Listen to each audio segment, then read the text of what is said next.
الحمد لله نحمده ونستعينه ونستغفره ونؤمن به ونتوكل عليه ونعوذ بالله من شرور أنفسنا ومن سيئات أعمالنا من يهده الله فلا مضل له ومن يضلله فلا هادي له ونشهد أن لا إله إلا الله ونشهد أن محمدا عبده ورسوله صلى الله عليه وعلى آله وأصحابه وبارك وسلم تسليما كثيرا كثيرا. أعوذ بالله من الشيطان الرجيم. بسم الله الرحمن الرحيم. ومن أحسن قولا ممن دعا إلى الله وعمل صالحا وقال إنني من المسلمين. وقال عليه الصلاة والسلام: لا يؤمن أحدكم حتى يكون هواه تبعا لما جئت به، أو كما قال عليه الصلاة والسلام.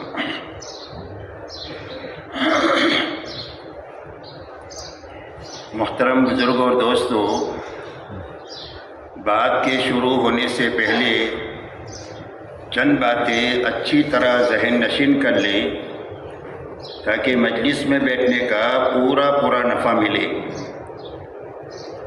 سب سے پہلی بات تو یہ ہے کہ ہر آدمی یہ نیت کرے کہ شروع سے لے کر آخر تک اس مجلس میں رہیں گے انشاءاللہ، تاکہ پوری بات سنیں، پوری بات سمجھیں. عمل اسی وقت میں پورا ہو سکے گا جب آدمی پورا سنے، پورا سمجھے. ادھورا سنے گا تو ادھورا کرے گا، اور ادھورے کام سے کبھی کام کا پورا نفع نہیں ملتا. یاد رکھیں، کام سے پورا نفع اٹھانے کے لیے ضروری ہے کہ کام صحیح ہونا چاہیے اور پورا ہونا چاہیے، تو اس کا پورا نفع ملے گا. ادھورا کام کرے، غلط کام کرے یا کام نہ کرے، صرف باتیں کریں، کام کو اچھا سمجھے، باتیں کریں، تو اس کا پورا نفع کبھی بھی نہیں مل سکتا. یاد رکھیں، اس لیے پوری بات سننے کی نیت اور ارادہ کریں. دوسری بات میرے دوستو یہ ہے کہ پوری بات سننے سمجھنے کے لیے اور آخر تک مجلس کے رہنے کے لیے جاگنے کی نیت کریں کہ پوری بات کو جاگ کر سنیں گے انشاءاللہ. اس لیے کہ آنکھیں بند ہو گئی تو کان بند ہو گیا. کان بند ہو گیا تو دل میں کوئی بات کان کے راستے سے جائے گی نہیں. مجلس کی برکت ہے، مجلس کی فضیلت ہے، ہو سکتا ہے وہ حاصل ہو جائے، ثواب بھی مل جائے، لیکن مجلس میں جمع رہنے کا جو مقصود ہے اس مقصود تک رسائی نہیں ہوگی جب تک بات کانوں کے راستے سے دل تک نہیں پہنچے. اس لیے کہ وہ بات زندگی کا رخ صحیح کرتی ہے جو بات کانوں کے راستے سے دل تک پہنچ جائے، وہ زندگی کے رخ کو صحیح کر دے گی. کتابوں میں ایک واقعہ آتا ہے کہ ایک مجمع کسی گھر پر ڈکیتی ڈالنے کی کوشش کر رہا تھا. اتنے میں گھر کے مالک کی طرف سے قرآن پڑھنے کی آواز آئی ان کے کانوں میں، اور گھر کے مالک کی زبان سے قرآن کی آیت نکل رہی تھی: الم یعن للذین آمنوا ان تخشع قلوبہم لذکر اللہ، جس میں اللہ یہ فرماتے ہیں کہ ایمان والوں کا وقت آیا نہیں ہے کہ ان کے دل اللہ سے ڈریں. بس اس کا کیا پہنچنا تھا دل میں کہ فوراً ان کے بڑے تھے فضیل ابن عیاض، جو بہت بڑے اللہ والے بن کر دنیا سے گئے، ڈکیتوں کے سردار. انہوں نے فوراً زبان سے کہا آ گیا وقت، آ گیا. ساری ڈکیتی کے سامان کو توڑ چھوڑ کر پورا مجمع بیت اللہ پہنچا اور سچی پکی توبہ کر کے بہت بڑے اللہ والے بن کر دنیا سے گئے. یہ دین کی بات کا اثر ہے، لیکن دین کی بات کی طاقت اس وقت ظاہر ہوگی جب کانوں کے راستے سے یہ دل تک پہنچے تو زندگی کو بدل دے گی. جہاں تک معلومات کا تعلق ہے اس سے زندگی نہ بدلتی ہے نہ بڑھتی ہے. اس لیے جاگ کر سننے کی آپ حضرات سے درخواست ہے، اور جاگ کر سننے کا راستہ یہ ہے کہ آنکھیں بند نہیں کرنا ایسا جیسے میں نے بند کیا، نیچے نہیں دیکھنا، گھٹنوں میں ہاتھ نہیں ڈالنا، غیر ضروری ٹیکا نہیں لگانا. یہ ساری سونے کی نیت ہوتی ہے. چند منٹ میں آدمی سو جاتا ہے، چند منٹ میں سو جائے. تو اس جاگنے کا راستہ کیا ہے؟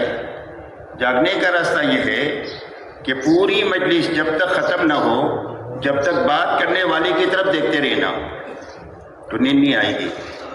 پھر بھی اگر آنکھ بند ہونے لگے تو اپنی آنکھوں کو مل کر نیند کو دور کر کے پوری بات سنیں اور عمل کی نیت سے سنیں کہ بھائی جاگنے کا ارادہ ہے آپ حضرات کا، انشاءاللہ آرام کے لیے وقت مل گیا، الحمدللہ الحمدللہ آرام کر لیا، اب صرف کام بچا ہے۔ مجلس غیر ضروری لمبی نہیں ہوگی، لیکن ادھورا کام کر چھوڑ کر مجلس ختم بھی نہیں ہوگی، کہ بھئی آپ لوگ اس کے لیے تیار ہیں؟ انشاءاللہ جتنی ضرورت ہوگی اتنی بات ہوگی، نہ لمبی ہوگی غیر ضروری اور نہ کام ادھورا چھوڑ کر ختم ہوگی، کام پورا ہوگا، مجلس ختم ہوگی۔ تیار ہے آپ لوگ اس کے لیے؟ انشاءاللہ اسی کے ساتھ میرے دوستوں تیسری بات یہ ہے کہ دین کی بات کو عمل کی نیت سے سننا، اس لیے کہ اللہ کی طرف سے جو داد و دہش کا نظام ہے وہ آدمی کی نیت ہے اور ارادہ ہے، اور ارادے کے بعد کوشش ہے تو یہ علامت ہے کہ ارادے میں سچائی ہے، ورنہ آرزو ہے یا تمنا ہے، اور آرزو اور تمنا پر اللہ کی طرف سے توفیق نہیں ملتی، اس لیے کہ اللہ کو کسی کی نیکی کی بھی ضرورت نہیں ہے، کسی کی گناہ سے اللہ کا کوئی نقصان نہیں ہے۔ اللہ مہربان ہے تو لوگوں کے لیے نیکی کو پسند کرتے ہیں تاکہ یہ برباد نہ ہو جائے، لیکن اللہ کو ضرورت نہیں ہے۔ اگر پوری دنیا نیکی کا مرکز بن جائے تو اللہ کا کوئی فائدہ نہیں ہے، اور اگر پوری دنیا برائی کا اڈا بن جائے تو اللہ کی ذات کا کوئی بھی نقصان نہیں ہے، یاد رکھیں۔ قرآن پاک میں اللہ نے غنی پر پیش کیا اپنے کو کہ اللہ غنی ہے، تم سارے فقیر ہو، اللہ کو تمہاری کسی کی ضرورت نہیں، لیکن اللہ اپنے بندوں کے لیے بھلائی پسند کرتے ہیں، کامیابی پسند کرتے ہیں، اس لیے دین دیا، نبی دیے، آسمانی کتابیں اتاری تاکہ یہ برباد نہ ہو جائے۔ اس لیے میرے دوستو عمل کی نیت سے بات کو سننا اور اس کے ساتھ اپنے بس کی کوشش کا ارادہ کرنا کہ عملی زندگی بنانے کے لیے جتنا کر سکیں گے اپنی طاقت اس پر لگائیں گے، جتنا کر سکتا ہے اتنا کرنے کا مکلف ہے، اس سے زیادہ کا مکلف نہیں ہے کوئی بھی۔ اسی لیے قرآن میں اللہ نے واضح ارشاد فرما دیا لا یکلف اللہ نفسا الا وسعها، کسی آدمی کو بھی اللہ نے اس کی طاقت سے زیادہ کا مکلف بنایا ہی نہیں ہے، اس لیے پہاڑ اٹھانے کی ضرورت نہیں ہے اور نہ الٹا لٹکنے کی ضرورت ہے، صرف اپنے بس کی طاقت لگانے کی ضرورت ہے کہ جتنا بس میں ہے اتنا کریں، زیادہ بس میں ہے تو زیادہ کریں، کم کرنا بس میں ہے تو کم کریں، اگر کچھ بھی نہیں ہے کرنے کے لیے تو روئے، تو رونے سے بھی کام ہو جائے گا۔ اللہ کے داد و دہیش کا یہ نظام ہے کہ زیادہ کرنے والے کو بھی دیں گے، کم کرنے والے کو بھی دیں گے، رونے والے کو بھی دیں گے، اس لیے اپنے بس کی طاقت لگانے کا ارادہ کریں کہ جو باتیں سنیں گے اس پر عمل کریں گے، عمل پر زندگی لانے کے لیے جتنی طاقت لگا سکتے ہیں اتنی لگائیں گے، کہ بھئی ارادہ ہے سب کا، انشاءاللہ اللہ ہمارے لیے آسان فرمائے۔ آمین۔ آخری بات میرے دوستو یہ ہے کہ اچھی طرح بات کو سن کر سمجھ کر اچھی طرح کرتے ہوئے، پوری طرح کرتے ہوئے پورے عالم میں اور ساری انسانیت تک پہنچانے کی نیت سے بات کو سنیں کہ بات کو کہاں تک لے کر جائیں گے، کہ پورے عالم میں لے کر جائیں گے اور ساری انسانیت تک لے کر جائیں گے، یہ نیت بنائیں۔ تو پورے عالم میں کیسے لے کر جا سکتے ہیں اور انسانیت پر کیسے پہنچ سکتے ہیں؟ انسانیت تو 800 کروڑ ہے دنیا میں، اور دنیا میں کئی سو ملک ہے، ایک آدمی چھوٹی سی عمر میں پورے عالم میں ساری انسانیت تک کیسے جا سکتا ہے؟ تو پورے عالم میں اور انسانیت تک جانے کا راستہ یہ ہے کہ جہاں تک اور جتنے لوگوں تک ہم جا سکتے ہیں اپنی زندگی میں جانا، جہاں تک جا سکتے ہیں اور جتنوں تک جا سکتے ہیں اپنی زندگی میں جانا، اور جہاں تک نہیں پہنچ سکے، جتنے لوگوں تک نہیں پہنچ سکے، اس کے لیے زندگی میں کام کرنے والے بہترین آدمی تیار کرنا اور بہترین عملہ تیار کرنا، اس لیے کہ محنت کا رخ اللہ نے ایسا دیا ہے کہ اگر ہر آدمی محنت صحیح کر لے، پوری کر لے، تو اس کے ہاتھ پر سینکڑوں آدمی تیار ہو سکتے ہیں۔ محنت کا یہی رخ اللہ نے دیا ہے۔ اب دیکھو ہماری محنت کا پورا رخ ایسا ہے کہ جس سے فرد بنے سب سے پہلے آدمی بنے، اس کے ذریعے سے اس کا گھر بنے، اس کا محلہ بنے، اطراف کے محلے بنے، اطراف کی بستیاں بنے، ملک کے ضلع صوبے بنے اور پورا عالم بنے۔ دیکھو محنت کا یہی رخ اللہ نے دیا ہوا ہے کہ بھئی یہی رخ ہے۔ اس لیے کام کے آدمی بنا کر کے مرنا یہ محنت کا صحیح رخ ہے، بانجھ بن کر کے نہیں مرنا کہ زندگی بھر تبلیغ میں رہے ایک آدمی بھی نہیں بنا، یہ تبلیغی بانجھ بنا ہے۔ وہ عورت بانجھ ہوتی ہے جو زندگی بھر نکاح میں رہے ایک بھی بچہ نہ پیدا ہو، اس کو بانجھ کہتے ہیں۔ زندگی بھر تبلیغ میں رہے ایک آدمی بھی نہیں بنا، یہ تبلیغی بانجھ بنا ہے۔ تو بانجھ بن کر کے نہیں مرنا چاہیے، بلکہ کوشش کرنا چاہیے آدمی بنانے کی۔ کوشش ہمارے ذمے ہے، آدمی بنانا اللہ کے ذمے ہے۔ محنت کا صحیح رخ یہی ہے۔ حضور صلی اللہ علیہ وسلم کو اللہ نے ایک بڑا کام لے کر دنیا میں بھیجا تھا۔ آپ کی محنت کا میدان پورا عالم ہے، پوری انسانیت ہے اور قیامت تک کا زمانہ ہے۔ یہ آپ کا کام ہے جو آپ کے ذمے کیا گیا، اور اتنے بڑے کام پر قابو پانے کے لیے آپ کو صرف 23 سال کا زمانہ دیا گیا کہ اتنا بڑا کام کتنے عرصے میں کرنا ہے؟ صرف 23 سال میں کرنا ہے، اتنا وقت ہے آپ کے پاس۔ تو اس کے لیے آپ نے محنت کا کیا رخ اپنایا؟ آپ نے محنت کا رخ یہ اپنایا کہ نبوت ملنے کے بعد آپ کے پاس ایک منٹ آرام کی نہیں ہے سوائے کام کے۔ اس کے لیے آپ کے جو صفات بتلائے گئے ہیں اس میں یہ بتایا گیا دائم الفکرہ متواصل الاحزان لیس لہ راحہ۔ آپ ہمیشہ فکر مند رہتے تھے، ایک فکر تھی جو آپ کو کھائے رہتی تھی۔ آپ ہمیشہ غمگین رہتے تھے، دل میں غم بھرا ہوا تھا، اور آپ کو راحت رہتی، ہمیشہ آپ کام میں رہتے تھے۔ یہ آپ کی زندگی ہے۔ آپ نے پوری زندگی نبوت کے ملنے کے بعد انتھک محنت کے ساتھ گزاری، اور پوری محنت کرتے ہوئے آپ نے صرف حجاز میں کام کیا۔ آپ کی زندگی میں محنت کا میدان کیا رہا؟ صرف حجاز رہا۔ آپ حجاز کے باہر نہیں تشریف لے گئے۔ آپ کا لمبے میں لمبا سفر تبوک تک کا ہے، جو لمبے میں لمبا سفر ہے، ورنہ وہاں سے آگے آپ گئے ہی نہیں پوری دنیا میں۔ اور آپ کی نبوت کا میدان تو پورا عالم ہے، ساری انسانیت ہے، قیامت کا زمانہ ہے۔ تو اس کے لیے آپ نے کیا کیا؟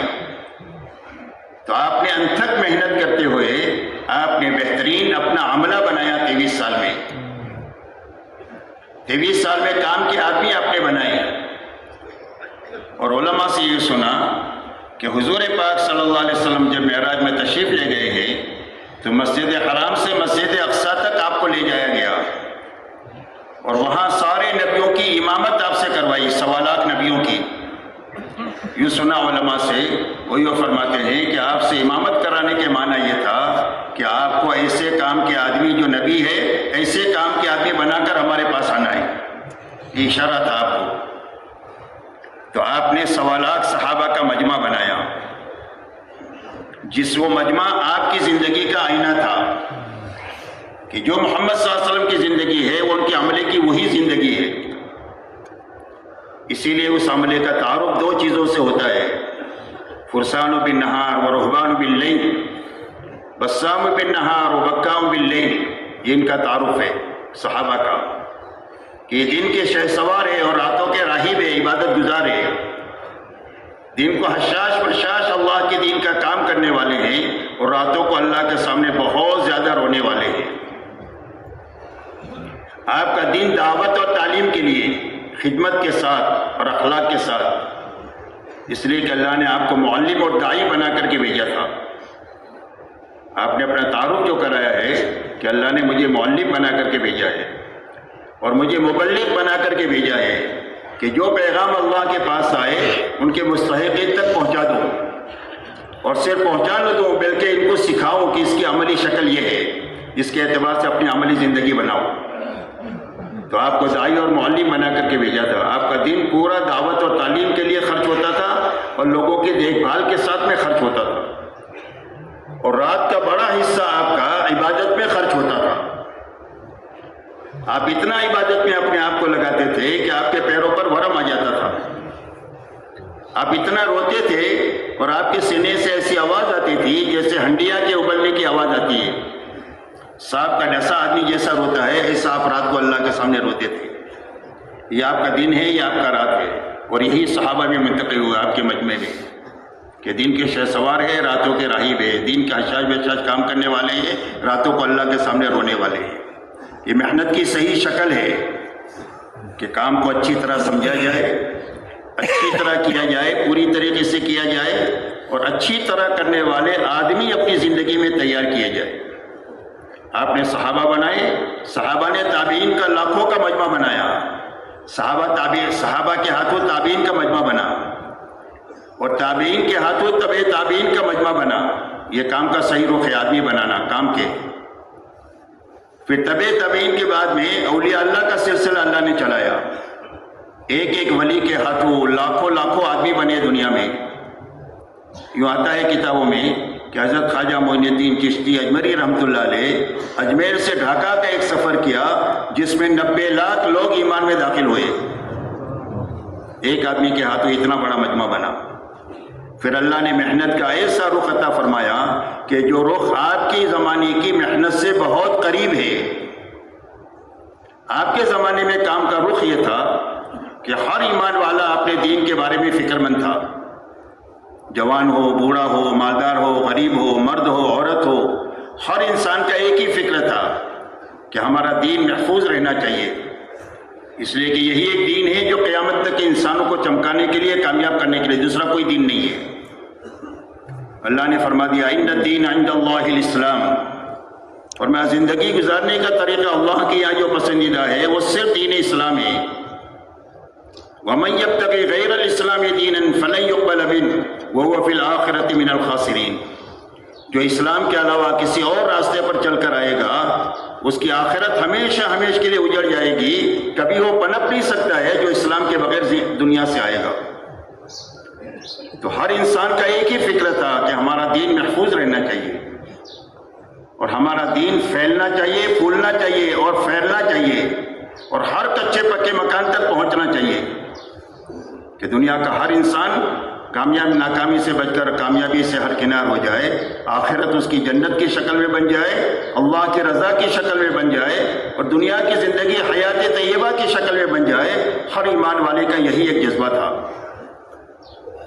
اسی لیے غلط مورخ یہ لکھتا ہے کہ جب حضور صلی اللہ علیہ وسلم کے زمانے پر اور خلافت راشدہ کے زمانے پر نظر ڈالتے ہیں تو فی گھنٹہ اسلام 120 کلومیٹر کی رفتار سے پھیل رہا تھا.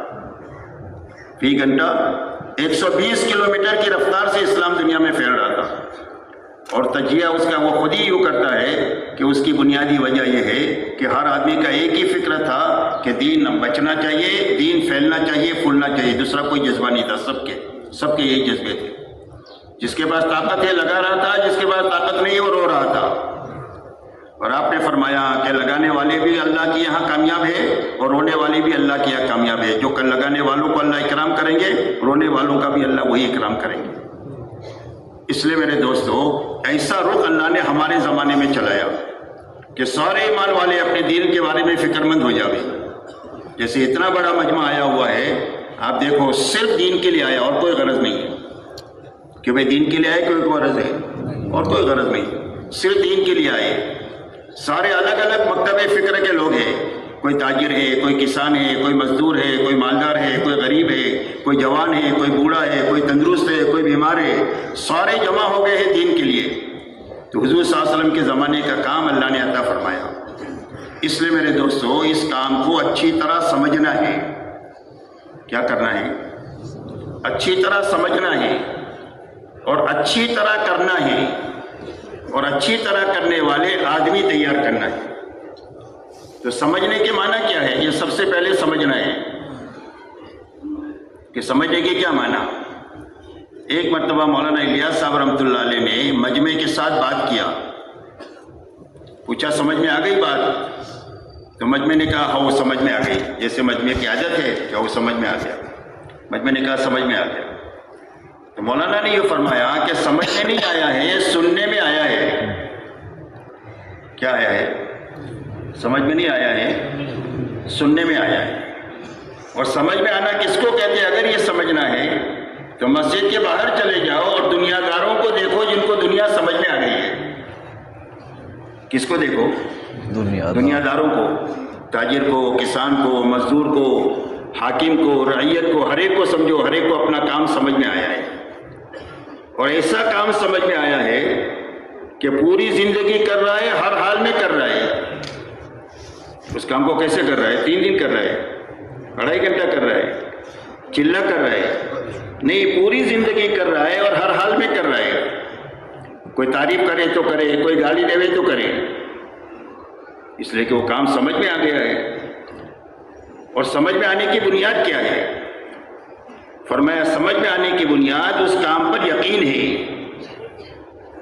سمجھ پر آنے کی بنیاد ہر مشغلے والے کا اپنے مشغلے پر یقین ہے. کیا یقین ہے؟ کہ سوئی کی ضرورت پیش آئے گی تو یہیں سے ملے گی مجھے، اور بچے بڑے ہو جائیں گے تو شادی کا خرچ یہیں سے آئے گا. مکان کی ضرورت ہوگی تو مکان یہیں میرے مشغلے سے آئے گا. میری ساری چھوٹی بڑی ضرورتیں میرے مشغلے سے پوری ہوگی. یہ یقین اس کی استقامت کا ذریعہ ہے. بات سمجھ میں آ رہی ہے دوستو؟ ایسا ہی اگر ہم یہ چاہتے ہیں کہ اس کام کے ساتھ استقامت مل جائے اور ہر حال میں کرنا ہمارے لیے آسان ہو جائے اور پوری زندگی کرنا آسان ہو جائے، تو اس کی پہلی شرط یہ ہے کہ کام پر یقین پیدا ہو جائے کہ ہمارے جتنے دنیا آخرت کے مسائل ہیں ان سارے مسائل کا حل اللہ نے اس محنت میں رکھا ہے. یہ سیرت کی روشنی میں سمجھ میں آنا چاہیے. کس کی روشنی میں سمجھ میں آنا چاہیے؟ سیرت کی روشنی میں. اس لیے کہ نبوت ختم ہو گئی، قیامت تک اب نبوت کوئی بھی دعویٰ کرے گا تو وہ جھوٹا ہے. نبوت کی جو محنت ہے اس محنت کی طاقت قیامت تک کے لیے ہے. نبوت تو ختم ہو گئی لیکن نبوت کی جو محنت ہے اس کی طاقت قیامت تک کے لیے ہے. نبوت کی جو طاقت آپ کے زمانے میں ظاہر ہوئی، قیامت تک جس زمانے میں نبوت کی محنت صحیح ہو جائے گی، پوری ہو جائے گی، تو اس کے اثرات دنیا میں وہ مرتب ہوں گے جو آپ کے زمانے میں مرتب ہوئے. یہ پکی ٹھکی باتیں ہیں. دنیا کے کیا نتائج مرتب ہوں گے؟ جو آپ کے زمانے میں مرتب ہوئے وہ آج بھی مرتب ہو سکتے ہیں. شرط یہ ہے کہ محنت صحیح ہونی چاہیے، پوری ہونی چاہیے. اور صحیح اور پوری ہونے کے معنی یہ ہے کہ نبوت کے نہج پر ہونا چاہیے، نبوت کے مزاج کے ساتھ ہونا چاہیے. کس نہج پر ہونا چاہیے؟ نبوت کے نہج پر. اور نبوت کے مزاج سے کام ہونا چاہیے. اپنے مزاج کو بدلنا ہے نبوت کے مزاج کے ساتھ. اپنی ترتیب کو بدلنا ہے نبوت کی ترتیب کے ساتھ. جب محنت میں نبوت کی ترتیب آ جائے گی، نبوت کا مزاج آ جائے گا، تو محنت کی وہ طاقت آج ظاہر ہو جائے گی جو طاقت آپ کے زمانے میں ظاہر ہوئی. تو آپ کے زمانے میں کیا طاقت ہوئی ظاہر ہوئی؟ نبوت کے کام کی. نبوت کے کام کی طاقت یہ ظاہر ہوئی کہ صرف 23 سال میں مجمع بھی بن گیا، ماحول بھی بن گیا. حالانکہ بیاست آپ کی ایسے زمانے میں ہوئی ہے کہ جس زمانے میں جہالت آخری درجے کی ہے اور گمراہی آخری درجے کی ہے. جہالت کس درجے کی ہے؟ آخری درجے کی. اس سے آگے جہالت کا تصور نہیں ہو سکتا. اور گمراہی آخری درجے کی، اس سے آگے گمراہی کا تصور نہیں ہو سکتا. ایسے زمانے میں آپ کی بیاست ہوئی اور یہ دونوں بیماریاں ختم ہو کر کے مجمع بھی بن گیا اور ماحول بن گیا. صرف 23 سال میں بن گیا. یہ نبوت کی محنت کی طاقت ہے کہ اگر صحیح ہو جائے، پوری ہو جائے، تو صدیوں میں جو نقصان ہوا ہے اس کی تلافی سالوں میں ہو جائے گی. انسانیت کا نقصان کتنے سالوں کا تھا؟ تقریباً 650 سال کا نقصان تھا انسانیت کا. حضرت عیسیٰ علیہ السلام اور حضور صلی اللہ علیہ وسلم کے بیچ میں 650 سال کا زمانہ گزرا ہے. کوئی نبی نہیں آئے، انسانوں پر کوئی محنت نہیں ہوئی. تو جہالت آخری درجے کی پیدا ہو گئی، گمراہی آخری درجے کی پیدا ہو گئی. اور ان دونوں چیزوں کو ختم کرنے کے لیے آپ کو جو کام دیا گیا وہ دعوت کی محنت دی گئی، دعا کی طاقت دی گئی. کیا دیا گیا بھائی؟ آپ کے ساتھ فوج نہیں ہے، آپ کے ساتھ مال کا کوئی نقشہ نہیں ہے، آپ کے پاس طاقت کے کوئی نقشے نہیں ہے. صرف 2 چیزیں آپ کو دی گئی کہ آپ دعوت دیں، صحیح دعوت کا کام صحیح طریقے کا کریں، اور ہمارے سے اپنی رحمت کو متوجہ کرائے اپنی مخلوق کے سامنے.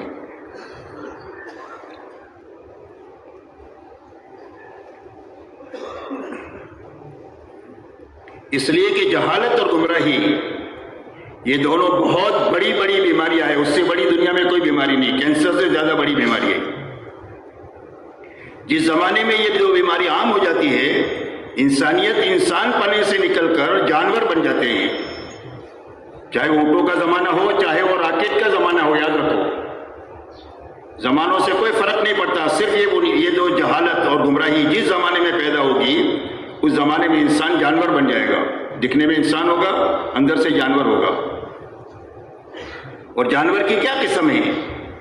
جانور کی ایک قسم یہ ہے کہ میرا پیٹ بھرنا چاہیے بھلے دنیا کا کچھ بھی ہو. یہ جانور کی ایک قسم ہے. بھینس ہے، گائے ہے، چرندے ہے، پرندے ہے، اس نوعیت کے جانور ہے. اگر اس کا علاج نہیں ہوا تو اس کے آگے کی اس کے اندر جانور پنے میں ترقی ہوگی. تو آگے کی ترقی کا کیا راستہ ہے؟ آگے کی ترقی یہ ہے کہ آدمی کا یہ مزاج بنے گا جانور بنے کا کہ میرا پیٹ بھرنا چاہے بھلے دوسرا اجڑ جاوے. یہ بھی جانور بنا ہے. جیسے درندے کرتے ہیں کہ ہمارا پیٹ بھرنا چاہیے بھلے کوئی بیوہ ہو جائے عورت، بھلے کوئی بچے یتیم ہو جائے، لیکن ہمارا پیٹ بھرنا چاہیے. یہ جانور بنا ہے. تیسرے جانور پنے کی قسم یہ ہے کہ میرا فائدہ ہو نہ ہو اس کا نقصان ہونا چاہیے. یہ بھی جانور پنا ہے. اور یہ جانور پنا دنیا میں اس وقت میں عام ہوتا ہے جب انسانیت جہالت کا شکار ہو جاتی ہے اور گمراہی کا شکار ہو جاتی ہے. یہ دو بڑی بیماری آ جاتی ہے. اور ان دو بیماریوں کو ختم کرنے کے لیے نبوت ہوتی ہے یا نبوت کی محنت ہوتی ہے.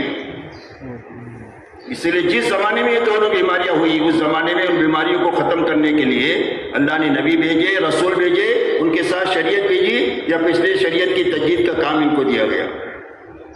اب حضور صلی اللہ علیہ وسلم کے بعد نبوت تو ختم ہو گئی. تو اب نبوت کا کام اس کی جگہ لے گا کہ جس زمانے میں نبوت کا کام صحیح طریقے سے ہو جائے گا اس زمانے میں انسانیت سے جہالت ختم ہوگی، گمراہی ختم ہوگی، جس سے جانور بنا ختم ہو کر انسان بن جائیں گے.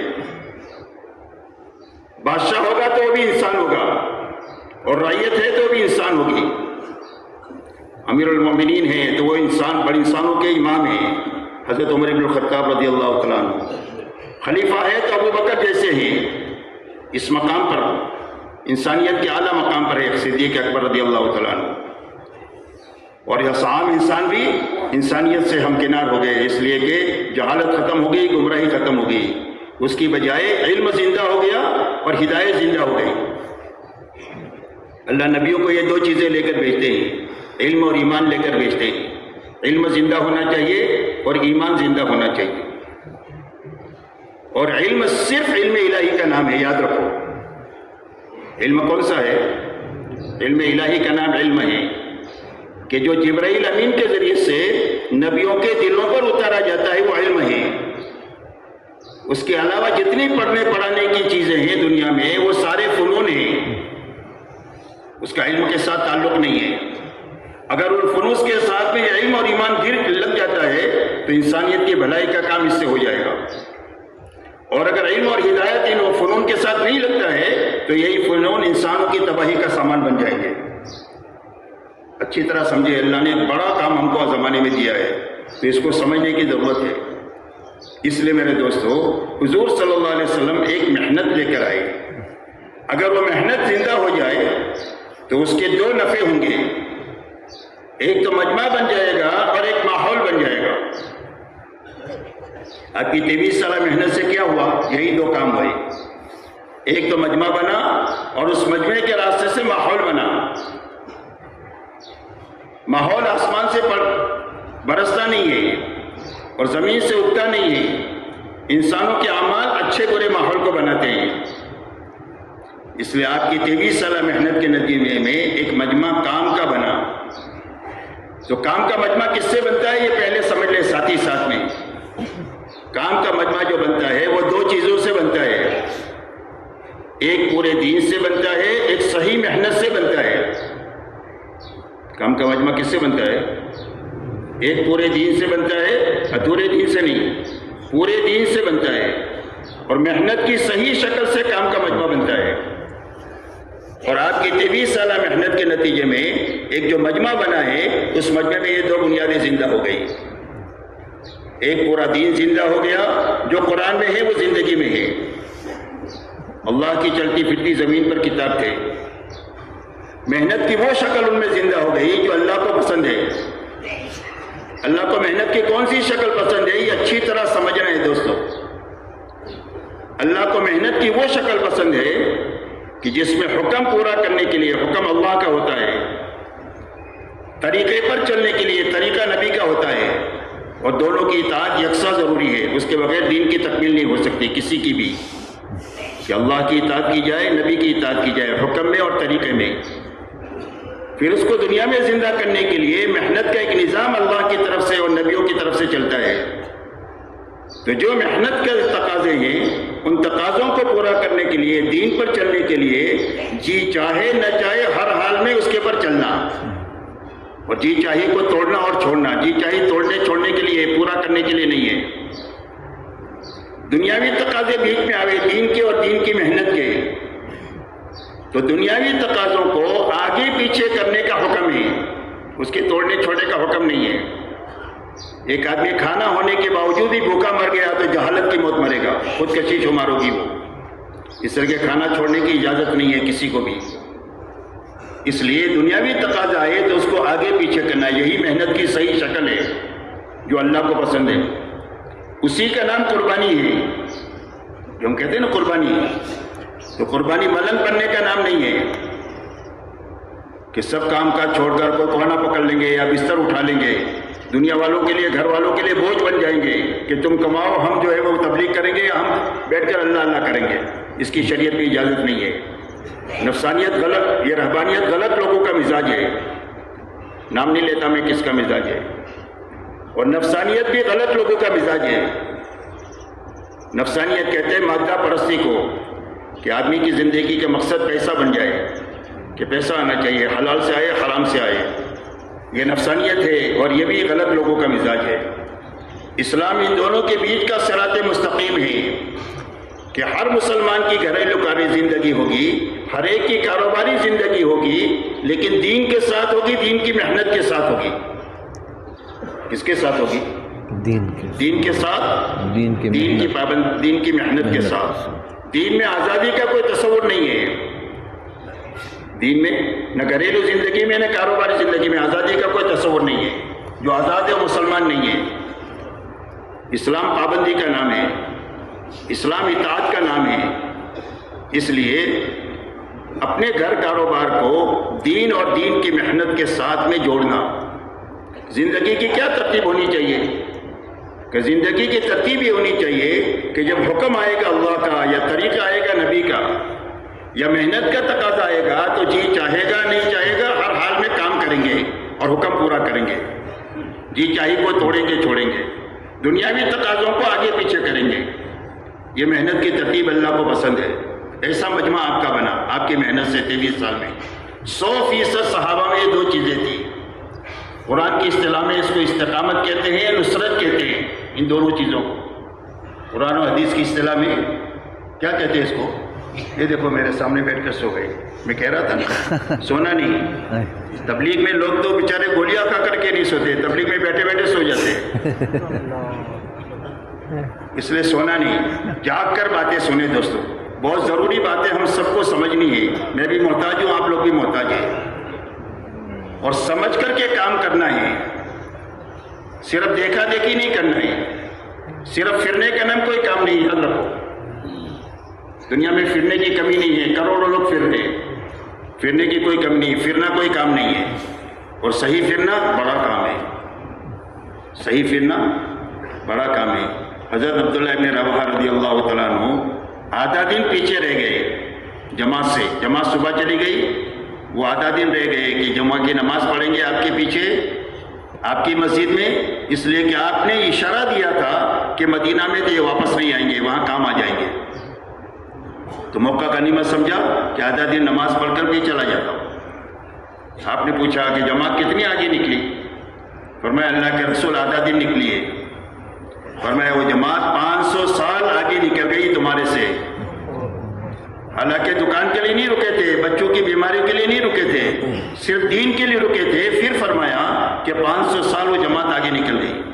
اور آگے کا جملہ سنو، آپ نے یہ فرمایا لو انفقت ما فی الارض جميعا ما ادرکت غدوته، دنیا میں جتنا ساز و سامان ہے، جتنا مال ہے، پیسہ ہے، جس شکل میں ہے، اگر سارا خرچ کر ڈالو اللہ کے نام پر تو اس صبح کو نہیں پکڑ سکتے ہو جو صبح انہوں نے اللہ کے راستے میں گزاری ہے۔ تو صحیح پھرنا اتنا بڑا کام ہے، اور صرف پھرنا آوارہ گردی سے زیادہ اس کی حیثیت نہیں ہے، یاد رکھیں۔ اس لیے میرے دوستو، صحیح کام کو سمجھنا ہے، اور سمجھنا جاگنے کے راستے سے ہی ہو سکتا ہے، سونے کے راستے سے نہیں ہو سکتا۔ اس لیے جاگنے کی درخواست میں نے آپ لوگوں سے پہلے کیا۔ تو آپ کی محنت سے دو چیزیں پیدا ہوئی مجمع میں، ایک دین زندہ ہوا اور ایک صحیح محنت زندہ ہوئی۔ یہ دو چیزیں زندہ ہوئی، اسی سے کام کے عادی بنتے ہیں۔ شریعت کی نگاہ میں اس کو استقامت کہتے ہیں اور نصرت کہتے ہیں۔ دین پر چلنے کو کیا کہتے ہیں؟ استقامت کہتے ہیں۔ استقامت کا مطالبہ صرف چلے کے لیے نہیں ہے، اور نہ 4 مہینے کے لیے ہے، نہ 7 مہینے کے لیے ہے، نہ سال کے لیے ہے، پوری زندگی کا مطالبہ ہے استقامت کا۔ حضور صلی اللہ علیہ وسلم کو اللہ نے حکم دیا فاستقم کما امرت ومن تاب معک۔ آپ فرماتے تھے سب سے زیادہ بھاری آیت میری نگاہ میں یہ ہے، میرے لیے یہ ہے۔ کیا فرمایا اللہ نے کہ آپ اپنے آپ کو پابند بنائیں۔ کس کا پابند؟ شریعت کا پابند، حکم کا پابند، طریقے کا پابند بنائیں۔ آپ کو کب تک بنائیں؟ فرمایا موت تک۔ وَاعْبُدْ رَبَّكَ حَتَّىٰ يَأْتِيَكَ الْيَقِينُ، کہ اللہ کی اطاعت میں لگے رہو، کام میں لگے رہو۔ کب تک؟ فرمایا موت تک۔ اللہ فرماتے لا تموتن الا وانتم مسلمون، اللہ فرماتے مسلمان بن کر کے مریو، فرما بردار بن کر کے مریو۔ تو فرما بردار بن کر کون مرے گا؟ جو فرما بردار بن کر جیے گا وہ فرما بردار بن کر مرے گا، اور جیسا مرے گا ایسا قیامت کے دن اٹھے گا۔ جیسی زندگی ایسی موت، جیسی موت ایسا حشر میں اٹھنا۔ اس لیے پوری زندگی استقامت کا مطالبہ ہے۔ وہ طاقت پیدا کرنے کے لیے تبلیغ ہے کہ پوری زندگی استقامت کی طاقت پیدا ہو جائے، دین پر، طریقے پر جمنے کی اور دین کی محنت پر جمنے کی۔ دوسری چیز جو شریعت میں ہے وہ نصرت ہے۔ ہر ایمان والا دین کی مدد کرتے ہوئے زندگی گزارے، کہ دین کو پانی پہنچانے کا ذریعہ بنے اس کی جان اور مال سے، کہ دین آگے بڑھنا چاہیے۔ میرے گھر میں، میرے محلے میں، میرے شہر میں، میرے ملک میں، عالم میں محنت کا ایسا رخ اللہ نے عطا فرمایا۔ دین میں کمی آئی تو تنبیہ آئے گی، اللہ کی مدد چلی جائے گی۔ نصرت میں کمی آئے گی تو اللہ کی طرف سے تنبیہ آئے گی، یاد رکھو۔ یہ دونوں چیزیں برکت کی نہیں ہے کہ برکت ہوگی کریں گے تو یا ثواب ملے گا، بلکہ یہ ذمہ داری ہے۔ استقامت بھی ذمہ داری ہے، نصرت بھی ذمہ داری ہے۔ اس لیے بدر میں اعتماد بھی کامل ہے، اتباع بھی کامل ہے حضور صلی اللہ علیہ وسلم کا، تو مدد آ گئی۔ احد میں اور حنین میں ایک جگہ اعتماد کی کمی ہے، ایک جگہ اطاعت کی کمی ہے، اتباع کی کمی ہے، تو دونوں جگہ نصرت چلی گئی۔ حضور صلی اللہ علیہ وسلم کی موجودگی میں نصرت چلی گئی۔ اللہ اس بات کو بتلاتے ہیں کہ اللہ کی مدد اللہ کے حکموں کے ساتھ ہے۔ جب جب امت میں یہ زندہ ہوگی، نبی کی موجودگی میں بھی مدد آئے گی اور نبی کی غیر موجودگی میں بھی آئے گی، اور اگر یہ حکموں میں کمی آ جائے گی تو اللہ کی مدد روٹ جائے گی۔ نبی کی موجودگی میں بھی روٹے گی، بعد میں بھی روٹ جائے گی، اور اللہ کی مدد روٹ جائے تو تمہاری سارے وسائل تمہارے لیے پانی بن جائیں گے، اس سے تمہاری کوئی بھی بھلا نہیں ہونے والا۔ تمہارے ملک تم کو نفع نہیں دے سکتے، تمہارے مال نفع نہیں دے سکتے، تمہاری بڑی بڑی انڈسٹریاں تم کو بچا نہیں سکتی، اور تمہارے زبردست مال و مال کے نقشے تم کو بربادی سے اور ذلت سے بچا نہیں سکتے ہیں۔ بچانے کا ایک ہی راستہ ہے، وہ استقامت ہے اور نصرت ہے۔ اس سے استقامت میں کمی آئی تو مدد چلی گئی، استقامت پوری ہوئی تو مدد آ گئی بدر میں۔ ایسا ہی نصرت میں کمی آئی۔ ایک مرتبہ انصار مدینہ حضور صلی اللہ علیہ وسلم کے پاس آئے اور یوں فرمایا اللہ کے رسول، کام کا شروع زمانہ وہ تھا کہ جس میں تقاضے بہت تھے، کرنے والے تھوڑے تھے، تو سارے تقاضے ہم کو ہی پورا کرنا پڑتا تھا، تو باغات دیکھ بھال سے رہ گئے ہیں، تو باغوں میں تھوڑی ویرانی آئی ہوئی ہے، تھوڑی چھٹی دے دو، باغات کی دیکھ بھال کر کے کام میں لگ جاتے ہیں۔ ابھی آپ نے کوئی جواب نہیں دیا، اور قرآن میں آیت اتر رہی ہے انفقوا فی سبیل اللہ ولا تلقوا بایدیکم الی التہلکہ واحسنوا ان اللہ یحب المحسنین۔ اللہ فرماتے ہیں خرچ کرتے رہو، جان لگاتے رہو، مال لگاتے رہو، جس راستے پر تم ہو۔ یہ دونوں لگانے کا راستہ ہے، جان مال دونوں کا، اور اپنی جان مال لگانے کا راستہ ہے۔ اور یہ فرمایا اپنے ہاتھوں اپنے آپ کو ہلاکت میں مت ڈالو. تمہارا اس محنت سے پیچھے ہٹ کر اپنی دنیا کے سنوارنے میں لگنا یہ تمہارے لیے ہلاکت کا راستہ ہے, آبادی کا راستہ نہیں ہے. یہ اللہ فرما رہے ہیں جس نے ہم سب کو پیدا کیا ہے اور دنیا کو پیدا کیا ہے. جس راستے پر تم جانا چاہ رہے ہو وہ غیر یقینی راستہ ہے زندگیوں کے بنانے کا, کہ زندگی بنے گی غیر یقینی ہے اور لمبا راستہ ہے. صدیاں بیت جائے گی, نسلیں گزر جائے گی ایک دوسرے کے بعد اور تمہارے مسائل حل نہیں ہوں گے. اتنا لمبا راستہ ہے وہ. اور جس راستے پر ابھی تم ہو وہ شارٹ کٹ راستہ ہے, یقینی راستہ ہے کہ زندگیاں بن جائے گی, دنیا بھی بن جائے گی, آخرت بھی بن جائے گی اور تھوڑے عرصے میں بن جائے گی. یہ یقینی راستہ ہے, شارٹ کٹ راستہ ہے. اس لیے اس کو چھوڑ کر ہلاکت کے راستے میں مت جاؤ اور نیکی کے راستے پر چلتے رہو, اس لیے کہ اللہ نیکوکاروں کو پسند فرماتے ہیں. تو بھئی کتنے سالوں میں کام ہو گیا؟ صرف 25 سال میں. محنت کا زمانہ کتنا ہے؟ 25 سال. 23 سال نبوت کا زمانہ لگنے مٹنے کھپنے کا زمانہ ہے. اس میں کھپنا ہی کھپنا ہے, لگنا ہی لگنا ہے. 2 سال کا زمانہ صدیق اکبر کا ہے, کچھ زیادہ. وہ لگنے مٹنے کھپنے کا ہی ہے. سارے مسائل ہی پیدا ہو گئے. اللہ نے سمجھانے کے لیے کہ قیامت تک یہ حالات پیدا ہوتے رہیں گے, گھبرانا نہیں. حضور صلی اللہ علیہ وسلم کی چال چلو, خلفائے راشدین کی چال چلو. اس لیے قیامت تک کے لیے, امت کے لیے, رہبری کے لیے آپ کا زمانہ ہے, آپ کے صحابہ ہے. اسی لیے فرمایا کہ کس پر چلو گے؟ فرمایا جس پر میں ہوں اور میرے صحابہ, اس پر چلو, یہ حق ہے. اور کس پر چلو گے؟ فرمایا خلفائے راشدین کی سنت پر چلو گے. علیکم بسنتی و سنت الخلفاء الراشدین المہدیین عضوا علیہا بالنواجذ. فرمایا خلفائے راشدین کے راستے کو اپناؤ اور اس کو مضبوطی کے ساتھ میں پکڑو, اس لیے کہ وہ راستہ اللہ کے پسندیدہ راستہ ہے. جب کبھی بھی دنیا میں حالات آئیں گے, ان حالات سے نکلنے کا راستہ آپ کو خلفائے راشدین کی زندگی میں ملے گا. اس لیے میرے محترم دوستو, یہ محنت کا رخ اللہ تعالیٰ نے عطا فرمایا کہ 25 سال میں کام ہو گیا. کیا ہو گیا؟ مجمع بھی بن گیا اور ماحول بھی بن گیا. کیا بن گیا؟ مجمع بھی بن گیا, ماحول بن گیا. دنیا میں حق صرف اس سے بن سکتا ہے کہ مجمع سے بنے گا حق, دنیا میں قائم ہوگا اور ماحول سے قائم ہوگا. دوسرے راستوں سے معلومات ہو سکتی ہے لیکن حق دنیا میں جو زندہ ہوگا وہ مجمع سے زندہ ہوگا. کہ مجمع اپنی زندگی پیش کرے کہ اسلام ہے اور یہ مسلمان ہے, اور اسلام اور مسلمانی کا اثر ماحول میں ہونا چاہیے. اور ماحول میں 2 چیزیں پیدا ہونی چاہیے. کتنی چیزیں پیدا ہونی چاہیے؟ 2 چیزیں پیدا ہونی چاہیے. ایک عبادت زندہ ہونی چاہیے, ایک بھائی چارہ زندہ ہونا چاہیے. حضور صلی اللہ علیہ وسلم فرماتے ہیں کونوا عباد اللہ اخوانا, اللہ کے بندے بن کر کے جیو, آپس میں بھائی بھائی بن کر کے جیو.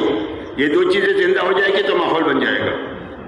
آپ دیکھو آپ کی محنت سے مجمع بھی بن گیا اور مجمع کی زندگی سے ماحول بن گیا مدینہ منورہ کا.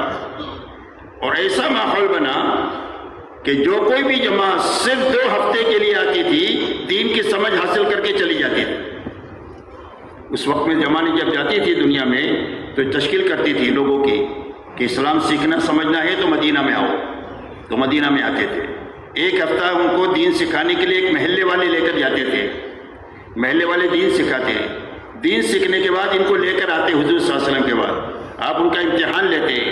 امتحان کے بعد آپ یہ فرماتے کادو ان یسیروا فقہا. 1 ہفتے میں کیا ہو گیا؟ فرمایا دین کی سمجھ حاصل کرنے کے قریب ہو گئے, فقیہ بننے کے 1 ہفتے میں. اس لیے کہ جو بات زبان سے نکل رہی وہ عمل میں ہے, تو عمل سے بات سمجھ میں آ جاتی ہے. تقریر کی ضرورت نہیں ہے. امانت داری سمجھائی تو امانت داری سب میں ہے. پردہ سمجھایا تو ساری عورتیں پردے سے ہے. سچائی سمجھائی تو سارے سچے ہیں. جو زبان میں ہے وہی عمل میں ہے. تو فرمایا کہ سمجھدار بننے کے قریب ہو گئے. فرمایا اب ان کو کون لے کر جائے گا؟ تو دوسرے محلے والے لے کر جاتے. تو دوسرے محلے والے 1 ہفتہ ان کو تعلیم دینے کے بعد واپس لے کر آتے حضور صلی اللہ علیہ وسلم کے پاس. آپ ان کا امتحان لیے اور امتحان لینے کے بعد یہ فرمایا قد فقیہو. فرمایا دین کی سمجھ حاصل ہو گئی. کتنے دنوں میں؟ 4 مہینے میں, 7 مہینے میں, سال میں, 2 ہفتے میں دین کی سمجھ حاصل ہو گئی. فرمایا اب جاؤ اپنے علاقے میں, اپنے گھروں میں یہی زندہ کرو, اپنے محلوں میں یہی زندہ کرو, اپنے علاقوں میں یہی زندہ کرو. یہی دین ہے, یہی اسلام ہے. اس لیے میرے محترم دوستو، یہ محنت ان دو چیزوں کو امت میں زندہ کرنے کے لیے ہے۔ کیا کرنے کے لیے؟ دو چیزیں۔ ایک دین پر چلنے کی طاقت پیدا کرنے کے لیے ہے۔ جب تک طاقت نہیں پیدا ہوگی جب تک دین زندگی میں آ نہیں سکتا۔ یاد رکھیں، دین کی زندگی میں آنے کا راستہ دین کی پر چلنے کی طاقت پیدا ہونا ہے۔ وہ طاقت پیدا کرنے کے لیے تبلیغ کی محنت ہے۔ حضور صلی اللہ علیہ وسلم نے مجمع کو بنانے کے لیے سب سے پہلے ان کی محنت کا رخ صحیح کیا۔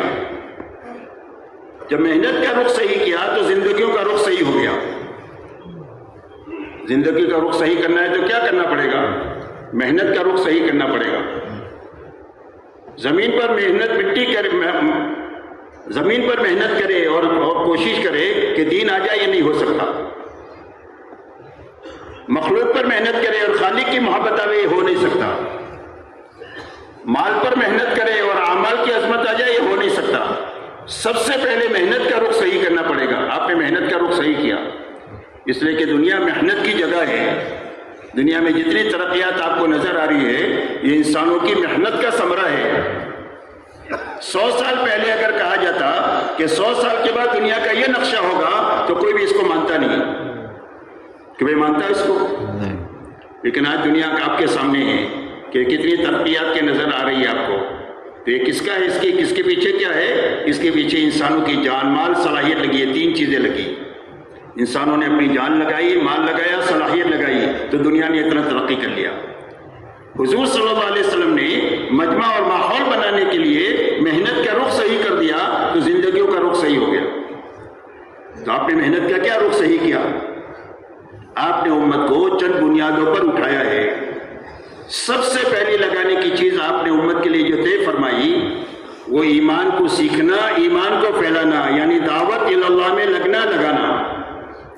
سب سے پہلی لگانے کی جگہ یہ ہے کہ دعوت پر جان مال لگے، اور اتنی لگے جتنا کام کا تقاضا ہے۔ آپ کے زمانے میں کوئی بھی تشکیل وقت کی نہیں ہے تو صحابہ پڑھیں، صرف مصعب بن عمیر 1 سال کے لیے مدینہ میں بھیجے ہیں، ورنہ اتنی تشکیلیں جتنا تقاضا ہے۔ تھوڑا تقاضا ہے تو تھوڑی تشکیلیں، زیادہ تقاضا ہے تو زیادہ تشکیلیں۔ چھوٹی جماعت کی ضرورت ہے تو چھوٹی جماعت ہے، بڑی جماعت کی ضرورت ہے تو بڑی جماعت ہے۔ نزدیک کے تقاضا ہے تو نزدیک کے لیے ہے، اور دور کا تقاضا ہے تو دور کے لیے ہے۔ تقاضے کے اعتبار سے جان مال لگانے کے لیے آپ نے امت کو لگایا کہ جو ایمان میں آئے اپنی جان مال دعوت پر لگائے، جتنا دعوت کا تقاضا ہے تو لگائے، نہیں ہے تو روئے، دونوں میں کام ہو جائے گا۔ دوسرا، عبادت پر لگائیں کہ ہر ایمان والے کی عبادت کی لائن ٹھیک ہو جانی چاہیے۔ نماز اس کو بے حیائی سے روک دینا چاہیے، حج اس میں تقویٰ پیدا کرنا چاہیے، زکوٰۃ اس کے بخل کو ختم کرنا چاہیے، اور حج اس کی زندگی میں کامل اطاعت پیدا کرنا چاہیے۔ یعنی عبادت میں حقیقت آئے، اس کے لیے اپنی جان مال اتنی لگائے کہ عبادت میں حقیقت پیدا ہو جائے، تاکہ اللہ سے تعلق صحیح ہو جائے، کبھی ہو جائے۔ اللہ سے ہمارا تعلق جو بنے گا وہ عبادت کا بنے گا۔ اللہ ہمارے رب ہے اور ہم اللہ کے بندے ہیں، تو اللہ سے مدد کیسے لیں گے؟ فرمایا عبادت کے راستے سے لیں گے۔ ایاک نعبد و ایاک نستعین، اے اللہ آپ ہی کی عبادت کریں گے، آپ ہی سے مدد لیں گے۔ اس لیے عبادت پر جان مال لگے جتنا عبادت کا تقاضا ہے۔ نمبر 3، ہر ایمان والا اپنی جان مال اخلاق پر لگائے۔ کس پر لگائے؟ اخلاق۔ اللہ کے مخلوق کو راحت پہنچانے پر لگائے، جتنا تقاضا ہے۔ میں واقعات نہیں بیان کر سکتا، آپ سنو گے تو حیران رہ جاؤ گے کہ امت پر کتنا لگایا ہے، انسانیت پر کتنا لگایا ہے۔ اس لیے کہ اخلاق کے لیے اللہ نے انسان کو اپنا خلیفہ بنایا دنیا میں، تو اللہ والے اخلاق سے متصف ہو کر زندگی گزارے۔ تو اخلاق پر اپنی جان مال لگائے جتنا لگانے کا تقاضا ہے۔ نمبر 4، لگانے کی جگہ اپنی اور اپنے متعلقین کی ضرورتیں ہیں۔ ہماری ضرورتیں ہیں اور اپنے متعلقین، بھائی بہن ہیں، بیوی بچے ہیں، ان کی ضرورتیں ہیں۔ اور کتنی ضرورتیں ہیں؟ ہر انسان کی 5 ضرورتیں ہیں۔ کھانا ہے، کپڑا ہے، مکان ہے، سواری ہے اور شادی ہے۔ ان ضرورتوں کے حاصل کرنے میں بھی لگنا ہے، پورا کرنے میں بھی لگنا ہے، لیکن بقدر ضرورت لگنا ہے، اسراف سے بچ کر کے لگنا ہے۔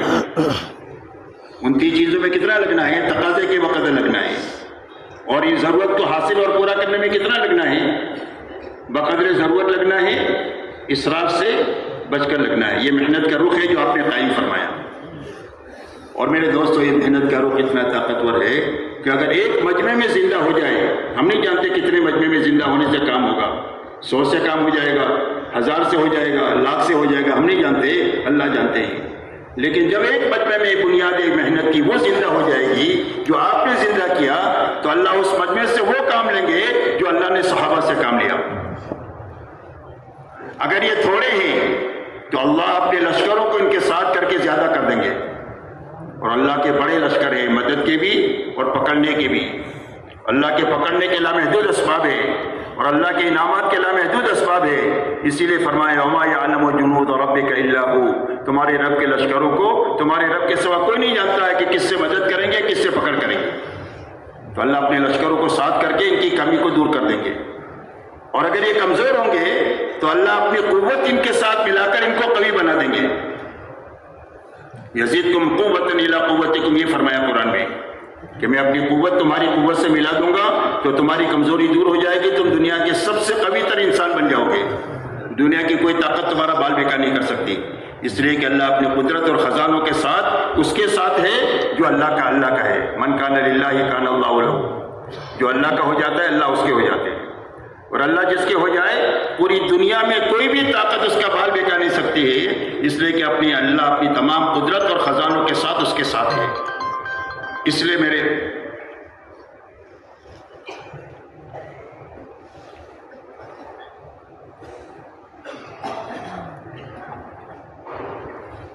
دوستوں یہ محنت یہ دو چیزیں پیدا کرنے کے لیے ہے، یاد رکھیں، ایک محنت دین پر چلنے کی طاقت پیدا کرنے کے لیے ہے، اور ایک محنت کا رخ صحیح کرنے کے لیے ہے جو اللہ کو پسند ہے۔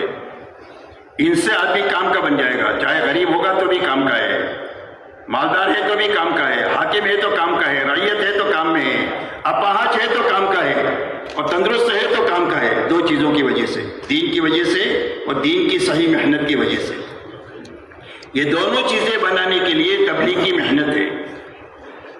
اب پہلی چیز ہے دین پر چلنے کی طاقت پیدا ہونا، تو دین پر چلنے کی طاقت صرف پھرنے سے نہیں پیدا ہوگی، بلکہ پھرنے کے زمانے میں جو کرنے کے کام ہیں ان کے کرنے سے، اور جو بچنے کی چیزیں ہیں اس سے بچنے سے وہ طاقت پیدا ہوگی۔ کس سے پیدا ہوگی؟ کرنے کے کام کرنے سے، بچنے کی چیزوں سے بچنے سے وہ طاقت پیدا ہوگی۔ اس میں انفرادی اعمال بھی ہے، اجتماعی اعمال بھی ہے، دونوں کی پابندی یکساں ضروری ہے۔ اللہ والے یہ فرماتے ہیں کہ اجتماعی عمل سے آدمی کی تربیت ہوگی، یعنی بنے گا آسان الفاظ میں، اور انفرادی اعمال کی پابندی سے آدمی میں استقامت آئے گی، یعنی جمے گا، اور جو بنے گا اور جمے گا اللہ اس سے قبولیت کے ساتھ کام لیں گے۔ کام اسی وقت میں بنے گا جب قبولیت کے ساتھ لیا جائے اللہ کی طرف سے، ورنہ جہاں تک دین کی تائید کا کام ہے اللہ فاسق اور فاجر سے بھی کام لے لیتے ہیں لیکن اس کو ملے گا کچھ نہیں، کام ہو جائے گا، اس لیے کہ ساری مخلوق اللہ کے لشکر ہے، جس سے چاہے کام لے لے۔ کتابوں میں واقع آتا ہے کہ میدان احد میں ایک آدمی نے ایمان والوں کے ساتھ کام کرتے ہوئے بے ایمانوں کے 10 آدمیوں کو قتل کیا۔ پورے میدان میں واہ واہ ہو گئی، کزمان کزمان کزمان کزمان۔ آپ نے سنا تو فرمایا وہ تو جہنمی ہے، اور تھوڑی دیر کے بعد اس کو زخم لگا، اسے برداشت نہیں ہوا، اپنے پیٹ میں خنجر گھونپ کر حرامات مور کر کے جہنم میں چلا گیا۔ اس لیے کام کا ہونا اصل نہیں ہے، قبولیت کے ساتھ لینا اصل ہے، اور قبولیت کے ساتھ لینے کی 2 شرطیں ہیں، تربیت اور استقامت۔ آدمی بنے اور جمے، اور بننے اور جمنے کی بنیاد انفرادی اجتماعی اعمال کی پابندی ہے۔ اب کرنے کے کام کیا ہے؟ کرنے کے کام 6 نمبر ہے، یاد رکھو۔ یہ 6 صفات ہیں نا ہماری تبلیغ میں، یہ 6 صفات پورا دین نہیں ہے، لیکن پورے دین پر چلنے کی طاقت پیدا نہیں ہو سکتی ہے 6 صفات کے بغیر۔ اس پر آپ غور کریں، علماء سے پوچھیں، سمجھیں کہ اس کے اندر میں کیا حقیقت ہے، کیا کمال ہے۔ 6 صفات کے بغیر دین پر چلنے کی طاقت پیدا نہیں ہو سکتی، کوئی بھی عمل اللہ کے مقبول نہیں ہو سکتا ہے 6 صفات کی رعایت کے بغیر۔ ان اعمال کی رعایت کے بغیر کرے گا تو عمل مردود ہے اللہ کی نگاہ میں، مقبول ہوگا 6 صفات کی رعایت سے۔ امت جن اختلافات کا شکار ہو گئی ہے مختلف راستوں سے، وہ امت جوڑ نہیں سکتی ہے 6 صفات کے بغیر۔ یہ پوری امت کو جوڑنے کا نسخہ ہے 6 صفات۔ اس میں 5 نمبر دین کے لیے ہے، 6 نمبر تبلیغ کے صحیح کرنے کے لیے ہے۔ 5 نمبر کس کے لیے ہے؟ دین کے لیے، اور 6 نمبر محنت صحیح کرنے کے لیے۔ اگر یہ 6 صفات آ جائیں گے زندگیوں میں تو پورے دین پر چلنے کی طاقت پیدا ہو جائے گی، محنت کا صحیح رخ زندگی میں قائم ہو جائے گا۔ اسی لیے مولانا الیاس صاحب رحمۃ اللہ علیہ فرماتے تھے کہ مجھے کام کرنے والوں پر ڈر یہ ہے کہ وہ کام نہ کر رہے ہو اور سمجھ رہے ہو کہ ہم تو کام کر رہے ہیں، اور فرمایا میری نگاہ میں کام یہ ہے کہ جس کو اللہ نے اس محنت میں لگایا ہے ہر وقت اس فکر میں، محنت میں، دعا میں رہے کہ اللہ تعالیٰ یہ 6 صفات حقیقت کے ساتھ میری زندگی میں پیدا کر دے، یہی کام ہے۔ ان صفات کا زندگی میں لانا یہی کام ہے، اور اگر اس کا فکر نہیں ہے، اس کی محنت نہیں، دعا نہیں ہے، تو اس کو آدمی کو اپنے بارے میں فکر مند ہونا چاہیے۔ اب یہ 6 صفات زندگی میں آئیں، اس کے لیے اعمال تربیت ہے، اس تبلیغ کی محنت میں اعمال ہدایت ہے۔ اس کو صحیح اور پورا کیا جائے تو اس کو آپ اعمال نبوت بھی کہہ سکتے ہیں، لیکن صحیح کریں، پورا کریں تو اس کو اعمال نبوت کہہ سکتے ہیں، ورنہ ہم جیسا کریں اس کو اعمال نبوت کہنا یہ زیادتی ہے دین میں، اس کی گنجائش کسی کو نہیں دی جا سکتی۔ تو اعمال نبوت، اعمال تربیت کیا ہے؟ فرمایا سب سے پہلا عمل دعوت ہے، تعلیم ہے، ذکر عبادت ہے، خدمت اور اخلاق ہے۔ یہ 4 اعمال تربیت ہے۔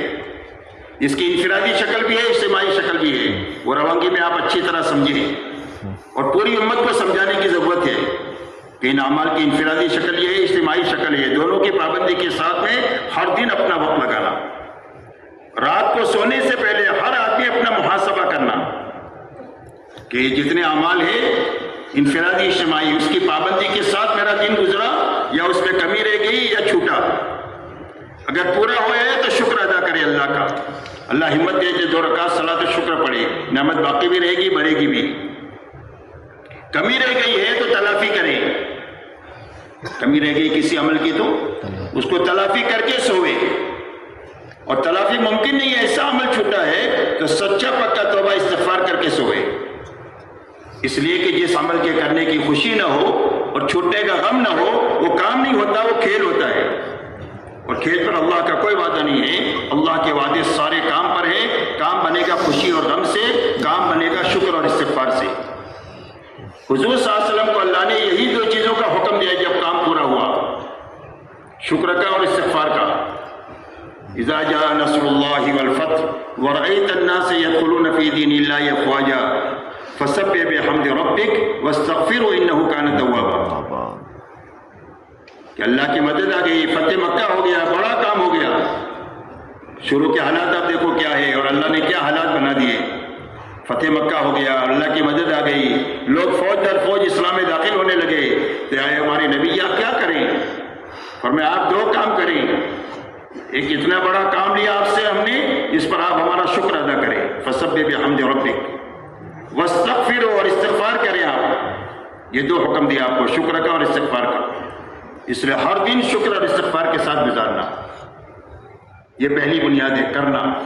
اگر کرنے کے کام نہیں کیے تو اندر کچھ آئے گا نہیں، چاہے سال پھرے، 7 مہینہ پھرے، 4 مہینہ پھرے، چلہ پھرے، 3 دن پھرے، پھرنے سے کچھ نہیں آتا ہے، کرنے اور بچنے سے آئے گا۔ دین کی انفرادی اجتماعی اعمال کی پابندی کے ساتھ ہر دن گزارنا، بچنے کی چیزوں سے بچتے ہوئے گزارنا۔ علاج میں 2 چیزیں ہوتی ہیں، دوائی کھانا، پرہیز کرنا۔ دوائی نہیں کیا تو علاج نہیں ہوگا، پرہیز نہیں کیا تو دوا کام نہیں کرے گی۔ تو ایسا ہی تربیت کے لیے کرنے کے کاموں کی پابندی کرنا، بچنے کی چیزوں سے بچتے ہوئے اپنا ہر دن گزارنا۔ تو بچنے کی کیا چیزیں ہیں؟ بچنے کی چیزوں میں سب سے پہلا چیز سوال ہے کہ ہم اس محنت میں چاہے مقام پر رہیں، چاہے تبلیغ میں نکلنے کے زمانے میں رہیں، مخلوق سے کچھ نہیں مانگیں گے، ضرورت پڑے گی تو اللہ سے مانگیں گے۔ ہر حال میں ہماری نگاہ اللہ پر ہوگی۔ حضور صلی اللہ علیہ وسلم نے حضرت عبداللہ ابن عباس سے فرمایا کہ اللہ کے حکموں کی حفاظت کر، اللہ تیری حفاظت کریں گے۔ اللہ کے حکموں کا پابند کرنا، اللہ کو اپنے ساتھ پائے گا۔ اذا سألت فاسأل اللہ واذا استعنت فاستعن باللہ، مانگے تو اللہ سے مانگ، مدد مانگے تو اللہ سے مانگ۔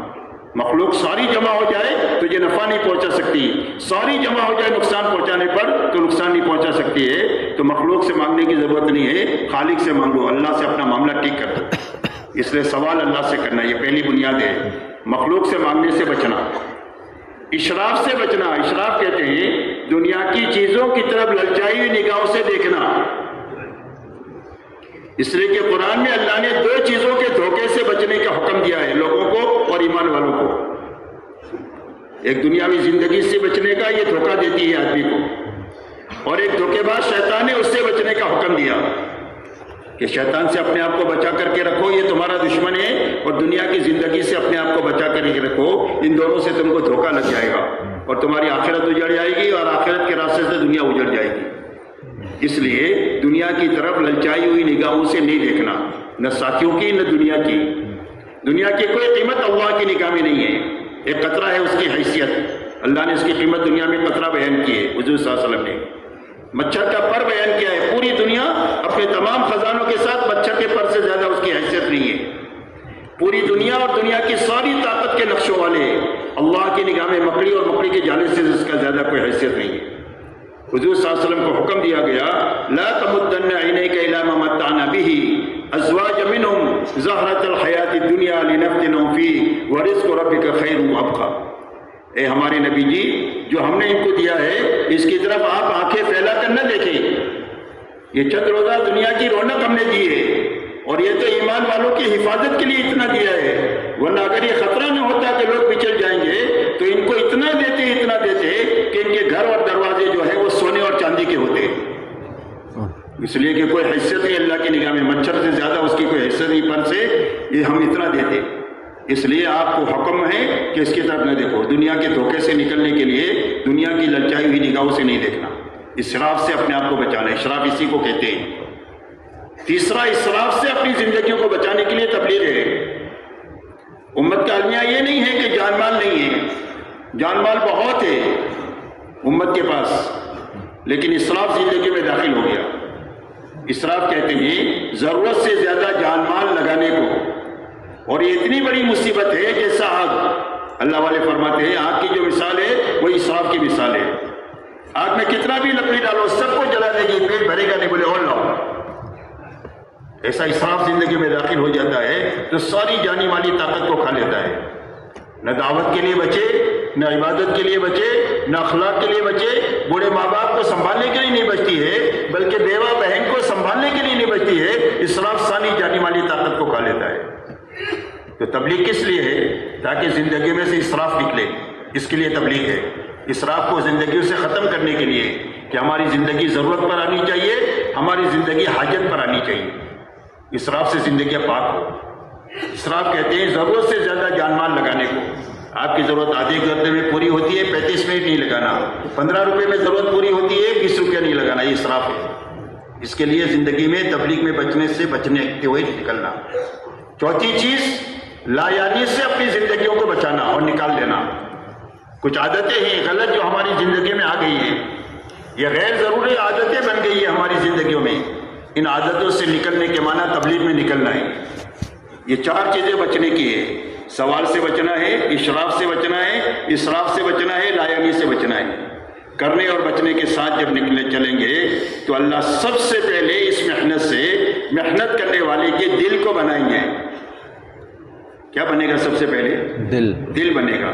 اور جس کا دل بنے گا اس کا دین بنے گا. دل نہیں بنا تو زندگی میں دین نہیں بن سکتا. تبلیغ کا لیبل لگ سکتا ہے، ذمہ داری کا لیبل لگ سکتا ہے، دین زندگی میں نہیں آ سکتا. دین کی زندگی میں آنے کا راستہ دل کا بننا ہے. اور جب کریں گے اور بچیں گے تو سب سے پہلے دل بنے گا. اور دل کے بننے کے معنی یہ ہے کہ دل کا رخ اللہ کی طرف ہو جائے. یہ معنی ہے دل کے بننے کی. اللہ کے حکموں کی طرف ہو جائے اور آخرت کی طرف ہو جائے. یہ معنی ہے دل کے بننے کا. دل کا رخ کس کی طرف ہونا چاہیے؟ اللہ کی طرف ہونا چاہیے. اللہ سے محبت ہو جائے، اللہ کی ناراضگی کا ڈر دل میں پیدا ہو جائے، زندگی کے بننے کا یقین اللہ سے جڑ جائے، اللہ سے اتنا تعلق ہو جائے کہ خوشی غمی میں سب کو چھوڑ سکتے ہیں، اللہ کو نہیں چھوڑ سکتے.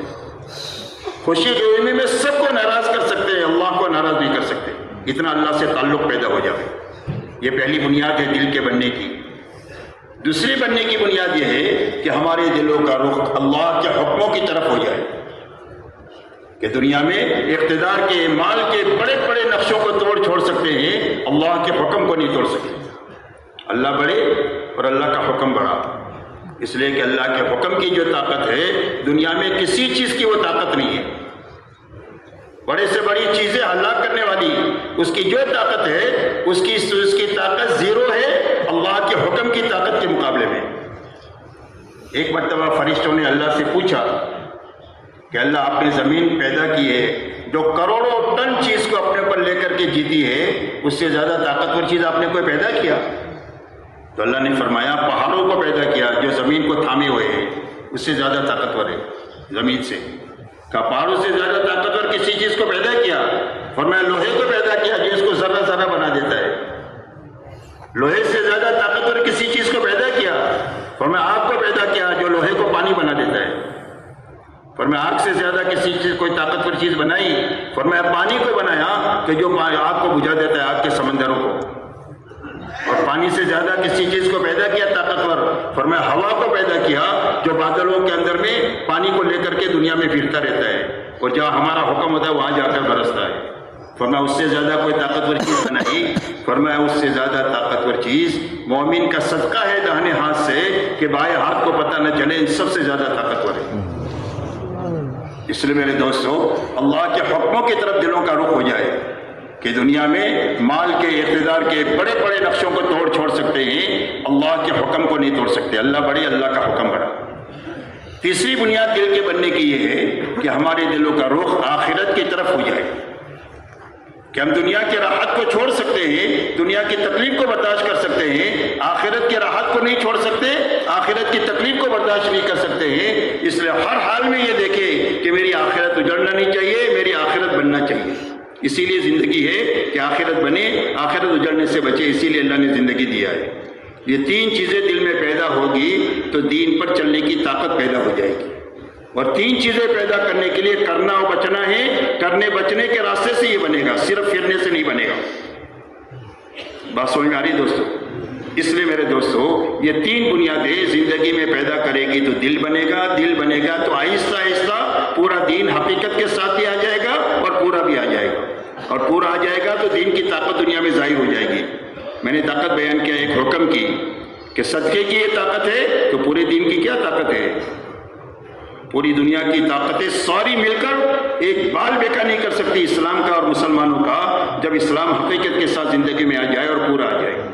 اس لیے میرے دوستوں پہلی بنیاد تبلیغ کی یہ ہے کہ دل بنے اور دل بننے کے راستے سے دین پر چلنے کی طاقت پیدا ہو جائے. طاقت پیدا ہوگی ان تین بنیادوں سے اور طاقت پیدا ہوگی کرنے اور بچنے سے. یہ پہلی بنیاد ہے تبلیغ کی. دوسری غرض میرے دوستوں تبلیغ کی یہ ہے کہ اس محنت کے ذریعے سے اس محنت میں پھرنے والوں کا فکر بدلے. تبلیغ کس کے لیے ہے؟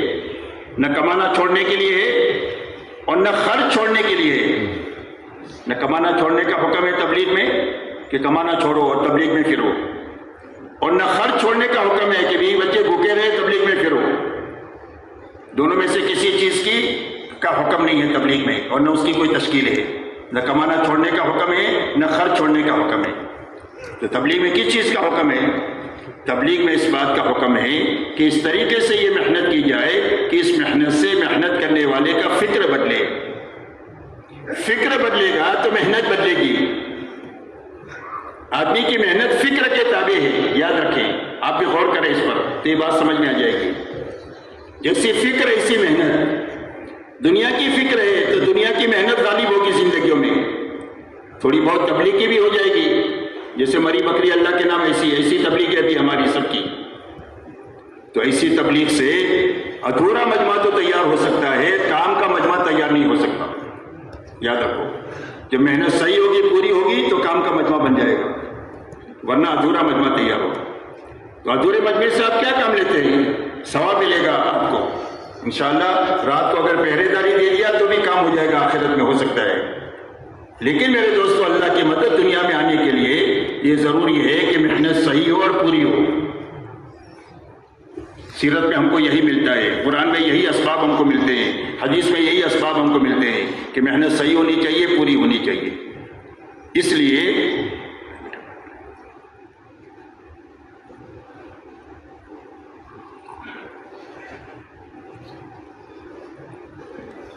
فکر بدلے گا تو محنت آہستہ آہستہ صحیح ہو جائے گی. آہستہ آہستہ صحیح ہوگی. یاد رکھو ایک ہی دن میں نہیں ہوگی, اور ایک ہی دن میں چھلانگ لگانا بھی نہیں چاہیے. چھلانگ لگا دے گا تو پیر ٹوٹ جائے گا. تدریجی طور پر اسلام کا نظام تدریجی ہے. 23 سال میں اسلام آیا اور اسلام کے سارے تقاضے بھی 23 سال میں آئے. اب دیکھو تقاضوں کے اعتبار سے تشکیل تھی. مکی زندگی میں انفرادی دعوت کا نظام تھا, مدنی زندگی میں اجتماعی دعوت کا نظام بنا, اور یہ ساری تشکیل جو ہے وہ تقاضے کی تھی. اس لیے محنت یہ اس بات کی ہے کہ ہر محنت کرنے والے کا فکر بدلے. فکر بدلنے کا معنی سمجھے. ایک آدمی کے جوتا یا ٹوپی بنانے کا کارخانہ ہے. یہ کسی کی شادی میں یا میت میں جاوے تو کیا دیکھے گا؟ کیا دیکھے گا بھائی؟ جوتا اور ٹوپی دیکھے گا کہ لوگ کیا بناتے ہیں, میں اپنے کارخانے میں بناؤں تاکہ میرا کارخانہ ترقی کرے. کھاتا بھی ہے, پیتا بھی ہے, بچوں کو پالتا بھی ہے, پڑھاتا بھی ہے, سارے کام کرتا ہے, لیکن فکر ٹوپی اور جوتے کا ہو گیا. بس یہی تبلیغ سے مقصود ہے. نہ کمانا چھوڑنا ہے, نہ خرچ چھوڑنا ہے, صرف فکر بدلنے کا کام ہے کہ ہر تبلیغ میں پھرنے والے کا فکر دعوت کا بنے, اللہ کے کلمے کی سربلندی کا بنے, انسانیت کی ہدایت کا فکر ہم کو بے چین کر دے. اس کے لیے تبلیغ میں فکر بدلنے کے لیے دوسری غرض ہے. تبلیغ میں ایک دل بننا چاہیے, ایک فکر بدلنا چاہیے. تو فکر کے بدلنے کے لیے کیا ہے؟ پھرنے سے بنے کہ فکر بدلے گا؟ پھرنے سے نہیں بدلے گا. پھرنے کے زمانے میں 2 محنت کرنے سے یہ فکر بدلے گا. اچھی طرح سمجھیں, 2 محنتیں کرنے سے آہستہ آہستہ آدمی کا فکر بدلے گا. ایک محنت ہے امت میں نقل و حرکت بڑھانے کی. دوسرا ہر ایمان والے کو اعمال مسجد میں مقامی اعمال میں جڑنے کی. اس لیے کہ آپ نے امت میں 2 ہی جماعتیں بنائی, تیسری کوئی جماعت نہیں ہے. یا مہاجرین ہے یا انصار ہے. اور قرآن میں دونوں کو اللہ نے سچا کہا ہے کہ یہ سچے لوگ ہیں. دونوں مہاجرین بھی سچے ہیں اور انصار بھی سچے ہیں. سارے ایمان والوں کو یہی حکم ہے, یا ایھا الذین آمنوا اتقوا اللہ وکونوا مع الصادقین. اے ایمان والو, اللہ سے ڈر کر زندگی گزارو اور ان سچے لوگوں کے ساتھ رہو. کس کے ساتھ رہو؟ مہاجرین کے ساتھ رہو اور انصار کے ساتھ رہو. مولانا الیاس صاحب رحمۃ اللہ علیہ فرماتے تھے کہ ایک آدمی نقل و حرکت میں بھی نہیں ہے اور ایک آدمی مقامی محنت میں نہیں ہے تو کیسا مسلمان ہے؟ ایک آدمی نقل و حرکت میں بھی نہیں ہے اور مقامی محنت میں کیسا مسلمان ہے؟ مسلمان کے 2 ہی کام ہیں کہ یا تو اللہ کے دین کے لیے پھر رہا ہوگا, یا پھر کر آ گیا ہے تو گھر کاروبار کی دیکھ بھال کے ساتھ میں اپنی دین کا کام کر رہا ہوگا. محنت کی یہ 2 شکلیں بن کر کے کام بنتا ہے. اس لیے کہ آدمی اپنے مقام پر زیادہ رہتا ہے, سفر میں کم رہتا ہے. کہ بھئی مقام پر کتنا رہتا ہے؟ مقام پر زیادہ رہتا ہے. مہینے میں 27 دن گھر پر رہتا ہے, 3 دن اللہ کے راستے میں جاتا ہے. 2.5 گھنٹے تبلیغ میں اگر روزانہ پابندی سے صحیح لگا ہے تو 21.5 گھنٹے جو ہے وہ اپنی دنیا کے کاموں میں رہتا ہے. ایک آدمی سال میں چلی میں جاتا ہے تو 11 مہینے مقام پر رہتا ہے, کچھ کم. کیوں بھائی یہی ہے, زیادہ مقام پر رہتا ہے. تو مقام پر اور نقل و حرکت یہ دونوں مل کر کام ہے. جب اس کی پابندی ہوگی تو یہ دونوں چیزیں آہستہ آہستہ زندگی میں پیدا ہوتی رہے گی. دل بنتا رہے گا, فکر بدلتا رہے گا. دل بنتا رہے گا, فکر بدلتا رہے گا. دین زندگی میں آتا رہے گا, محنت کا صحیح رخ قائم ہوتا رہے گا. اس لیے میرے دوستو, نقل و حرکت بڑھانا ایک محنت کی شکل ہے جس کے لیے ہم دنیا میں پھرتے ہیں. پھرنے والوں میں 2 چیزیں پیدا ہونی چاہیے, دل بننا چاہیے, فکر بدلنا چاہیے. امت میں 2 چیز محنتیں زندہ ہونی چاہیے, ایک نقل و حرکت زندہ ہونی چاہیے, ایک مقامی محنت زندہ ہونی چاہیے. یہ 2 چیزوں کو زندہ کرنے کے لیے ہم دنیا میں پھرتے ہیں. یاد رکھیے, ہم تقریر کرنے کے لیے نہیں پھرتے. ہمارے کام میں تقریر کی حیثیت مولانا الیاس صاحب رحمۃ اللہ علیہ فرماتے تھے یہ ہے جیسے زبان کی حیثیت آدمی کی باڈی میں ہے. کہ باڈی کتنے کلو کی؟ 70, 80, 100, 150 کلو کا آدمی میں نے دیکھا. اور زبان کتنے کلو کی؟ چند گرام کی. کہ جو حیثیت زبان کی ہے وہی حیثیت بیان کی ہماری تبلیغ میں. اور یہ فرمایا کہ زبان کھولے بیان کے لیے تو پہلے دل کی طاقت لگاوے, تھکنے کی طاقت لگاوے, پھر زبان کھولے. تو لوگوں میں عمل کا داعیہ بھی پیدا ہو جائے گا, علم بھی بڑھ جائے گا, اور لوگ جو محنت میں لگ جائیں گے, فائدہ ہوگا. تو اس لیے تقریر کی حیثیت اتنی ہے. تو ہم دنیا میں کیوں پھرتے ہیں؟ اس لیے پھرتے ہیں کہ امت میں 2 محنتیں زندہ ہونی چاہیے. امت کو دین معلوم بھی ہے, دین پر چلنے کے وسائل بھی ہے, لیکن اندر میں دین پر چلنے کی طاقت نہیں ہے. کیا نہیں ہے؟ دین پر چلنے کی طاقت نہیں. وہ دین زندگی میں آ نہیں سکتا ہے بغیر طاقت کے. زمین میں بیج اگانے کی استعداد نہیں ہے, کتنا بھی اچھا بیج ڈالو گے اگے گا نہیں. یہی حال امت کا ہے. معلومات بھی ہے, وسائل بھی ہے, اندر میں دین پر چلنے کی طاقت نہیں ہے. تو طاقت پیدا ہوگی تو محنت سے, ایک نقل و حرکت کرنے سے, صحیح کرنے سے, اور ایک مقامی محنت اور اعمال میں اپنے آپ کو لگانے سے یہ طاقت آہستہ آہستہ پیدا ہوتی چلی جائے گی. اس لیے یہ دو محنتوں میں اپنا زیادہ وقت لگانا ہے. کرنے بچنے کے بعد ہمارے 24 گھنٹے ہوتے ہیں دن رات کے, اس میں کے 9-10 گھنٹے سونے کے لیے, کھانے کے لیے, اپنی ضروریات زندگی کے لیے, باقی 14-15 گھنٹے صرف کام کے لیے ہے. 14-15 گھنٹے کس کے لیے ہے؟ صرف کام کے لیے. اور کسی چیز کی کوئی گنجائش نہیں تبلیغ میں. یا تو دعوت میں ہوں گے ہم, یا تعلیم میں ہوں گے, یا ذکر عبادت میں ہوں گے, یا خدمت اور اخلاق میں ہوں گے, یا اجتماعی عمل کر رہے ہوں گے, یا اجتماعی عمل ختم ہو گیا تو انفرادی عمل میں ہوں گے. تھک گئے ہیں سو جائیں گے, اس کے علاوہ کوئی کام نہیں. اس لیے زیادہ سے زیادہ وقت ان اعمال میں لگانا. اس لیے ہر جماعت جو ہے اس کو یہ فکر کرنا ہے کہ جس بستی میں ہم جائیں 3 دن ہمیں ٹھہر کر کے ایک مسجد کے اطراف میں جتنے مسلمان ہیں ان سے ملنے کا نظام بنانا ہے. جہاں مسلمان ملے وہاں جا کر ملنا ہے. گھر میں ملے, کھیت میں ملے, کیرم کے اڈوں پر ملے, اس سے آگے اور کوئی برائی کے اڈے ہیں تو اس پر جا کر کے بھی ہم مسلمانوں کے ملیں گے. اور مل کر کیا کریں گے؟ سب سے پہلے ایمان اور ایمان کا نفع سمجھائیں گے. کتنی بڑی نعمت ہے ایمان کی, یہ سمجھائیں گے. اور ایمان کیا ہے یہ سمجھائیں گے. دوسری بات یہ سمجھائیں گے کہ دین پر چلنے کا نفع کیا ہے, بے دینی کا نقصان کیا ہے, یہ سمجھائیں گے. یہ دوسری بات سمجھانے کی ہے. صرف تشکیل کام نہیں ہے, تشکیل آخری نمبر ہے.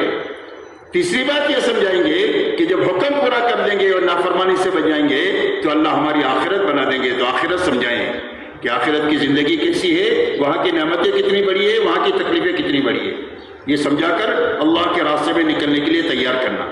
تیار ہو گئے تو اچھی طرح کام سمجھا کر ان کو بھیجنا کہ جانے والے کے ذہن میں یہ ہونا چاہیے کہ اس کے لیے میں جا رہا ہوں, صرف پھرنے کے لیے نہیں جا رہا ہوں. نکالنے والے کے ذہن میں یہ ہونا چاہیے کہ میں اس کے لیے نکال رہا ہوں.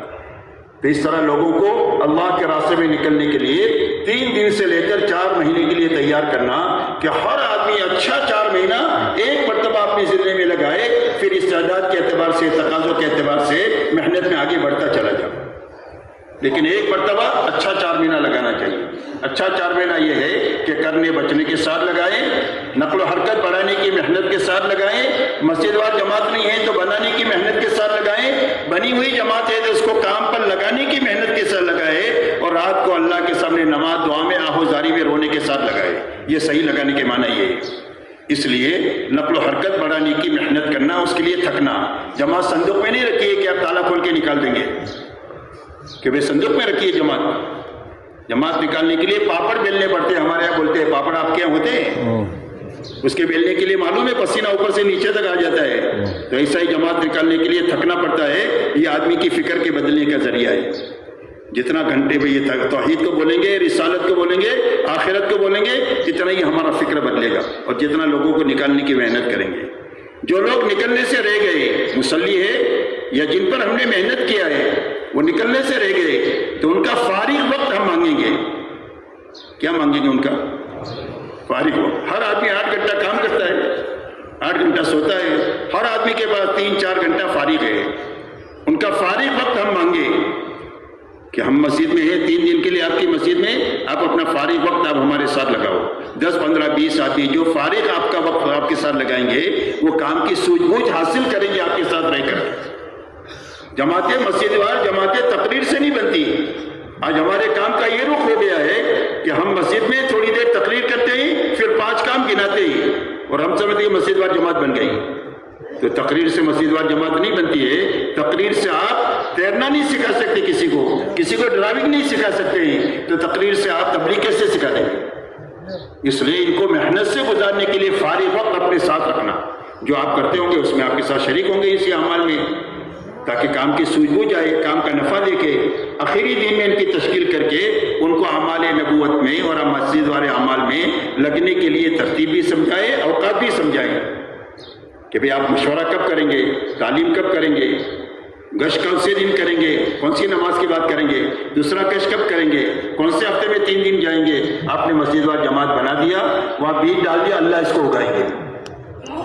آپ کے ذمہ جتنا ہے اس میں اپنی پوری طاقت لگا دینا. ہمارے ذمہ محنت ہے، نتیجہ نہیں ہے.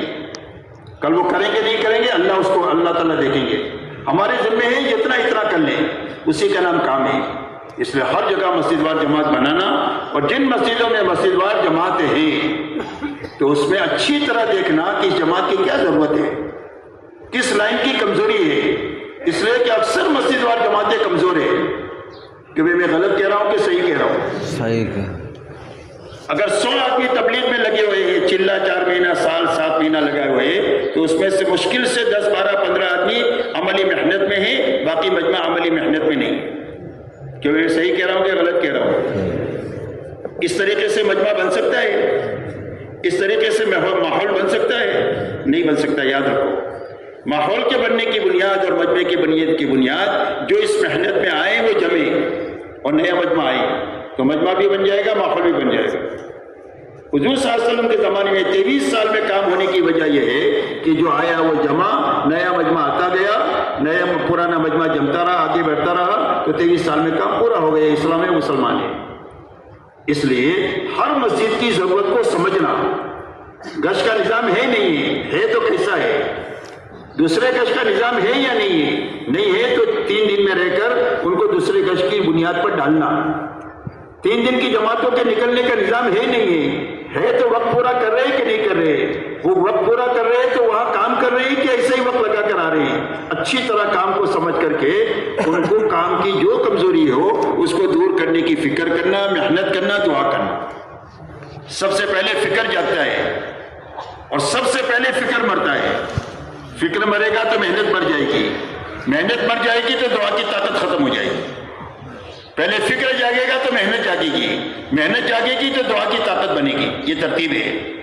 تو اس کے لیے ہر جگہ مسجد وار جماعت نہیں ہے تو بنانا، بنی ہوئی جماعت ہے تو اس کو کام پر لگانا. کام بڑھنا بھی چاہیے، کام صحیح بھی ہونا چاہیے. ہماری جماعتیں جہاں بھی وقت لگائیں، اندرون میں بیرون میں، 3 دن سے لے کر بڑے وقت کرتے کی، وہ ہر جگہ یہ کوشش کرے کہ کام بڑھے بھی اور کام صحیح بھی ہو. اس فکر کے ساتھ اپنا وقت لگانا.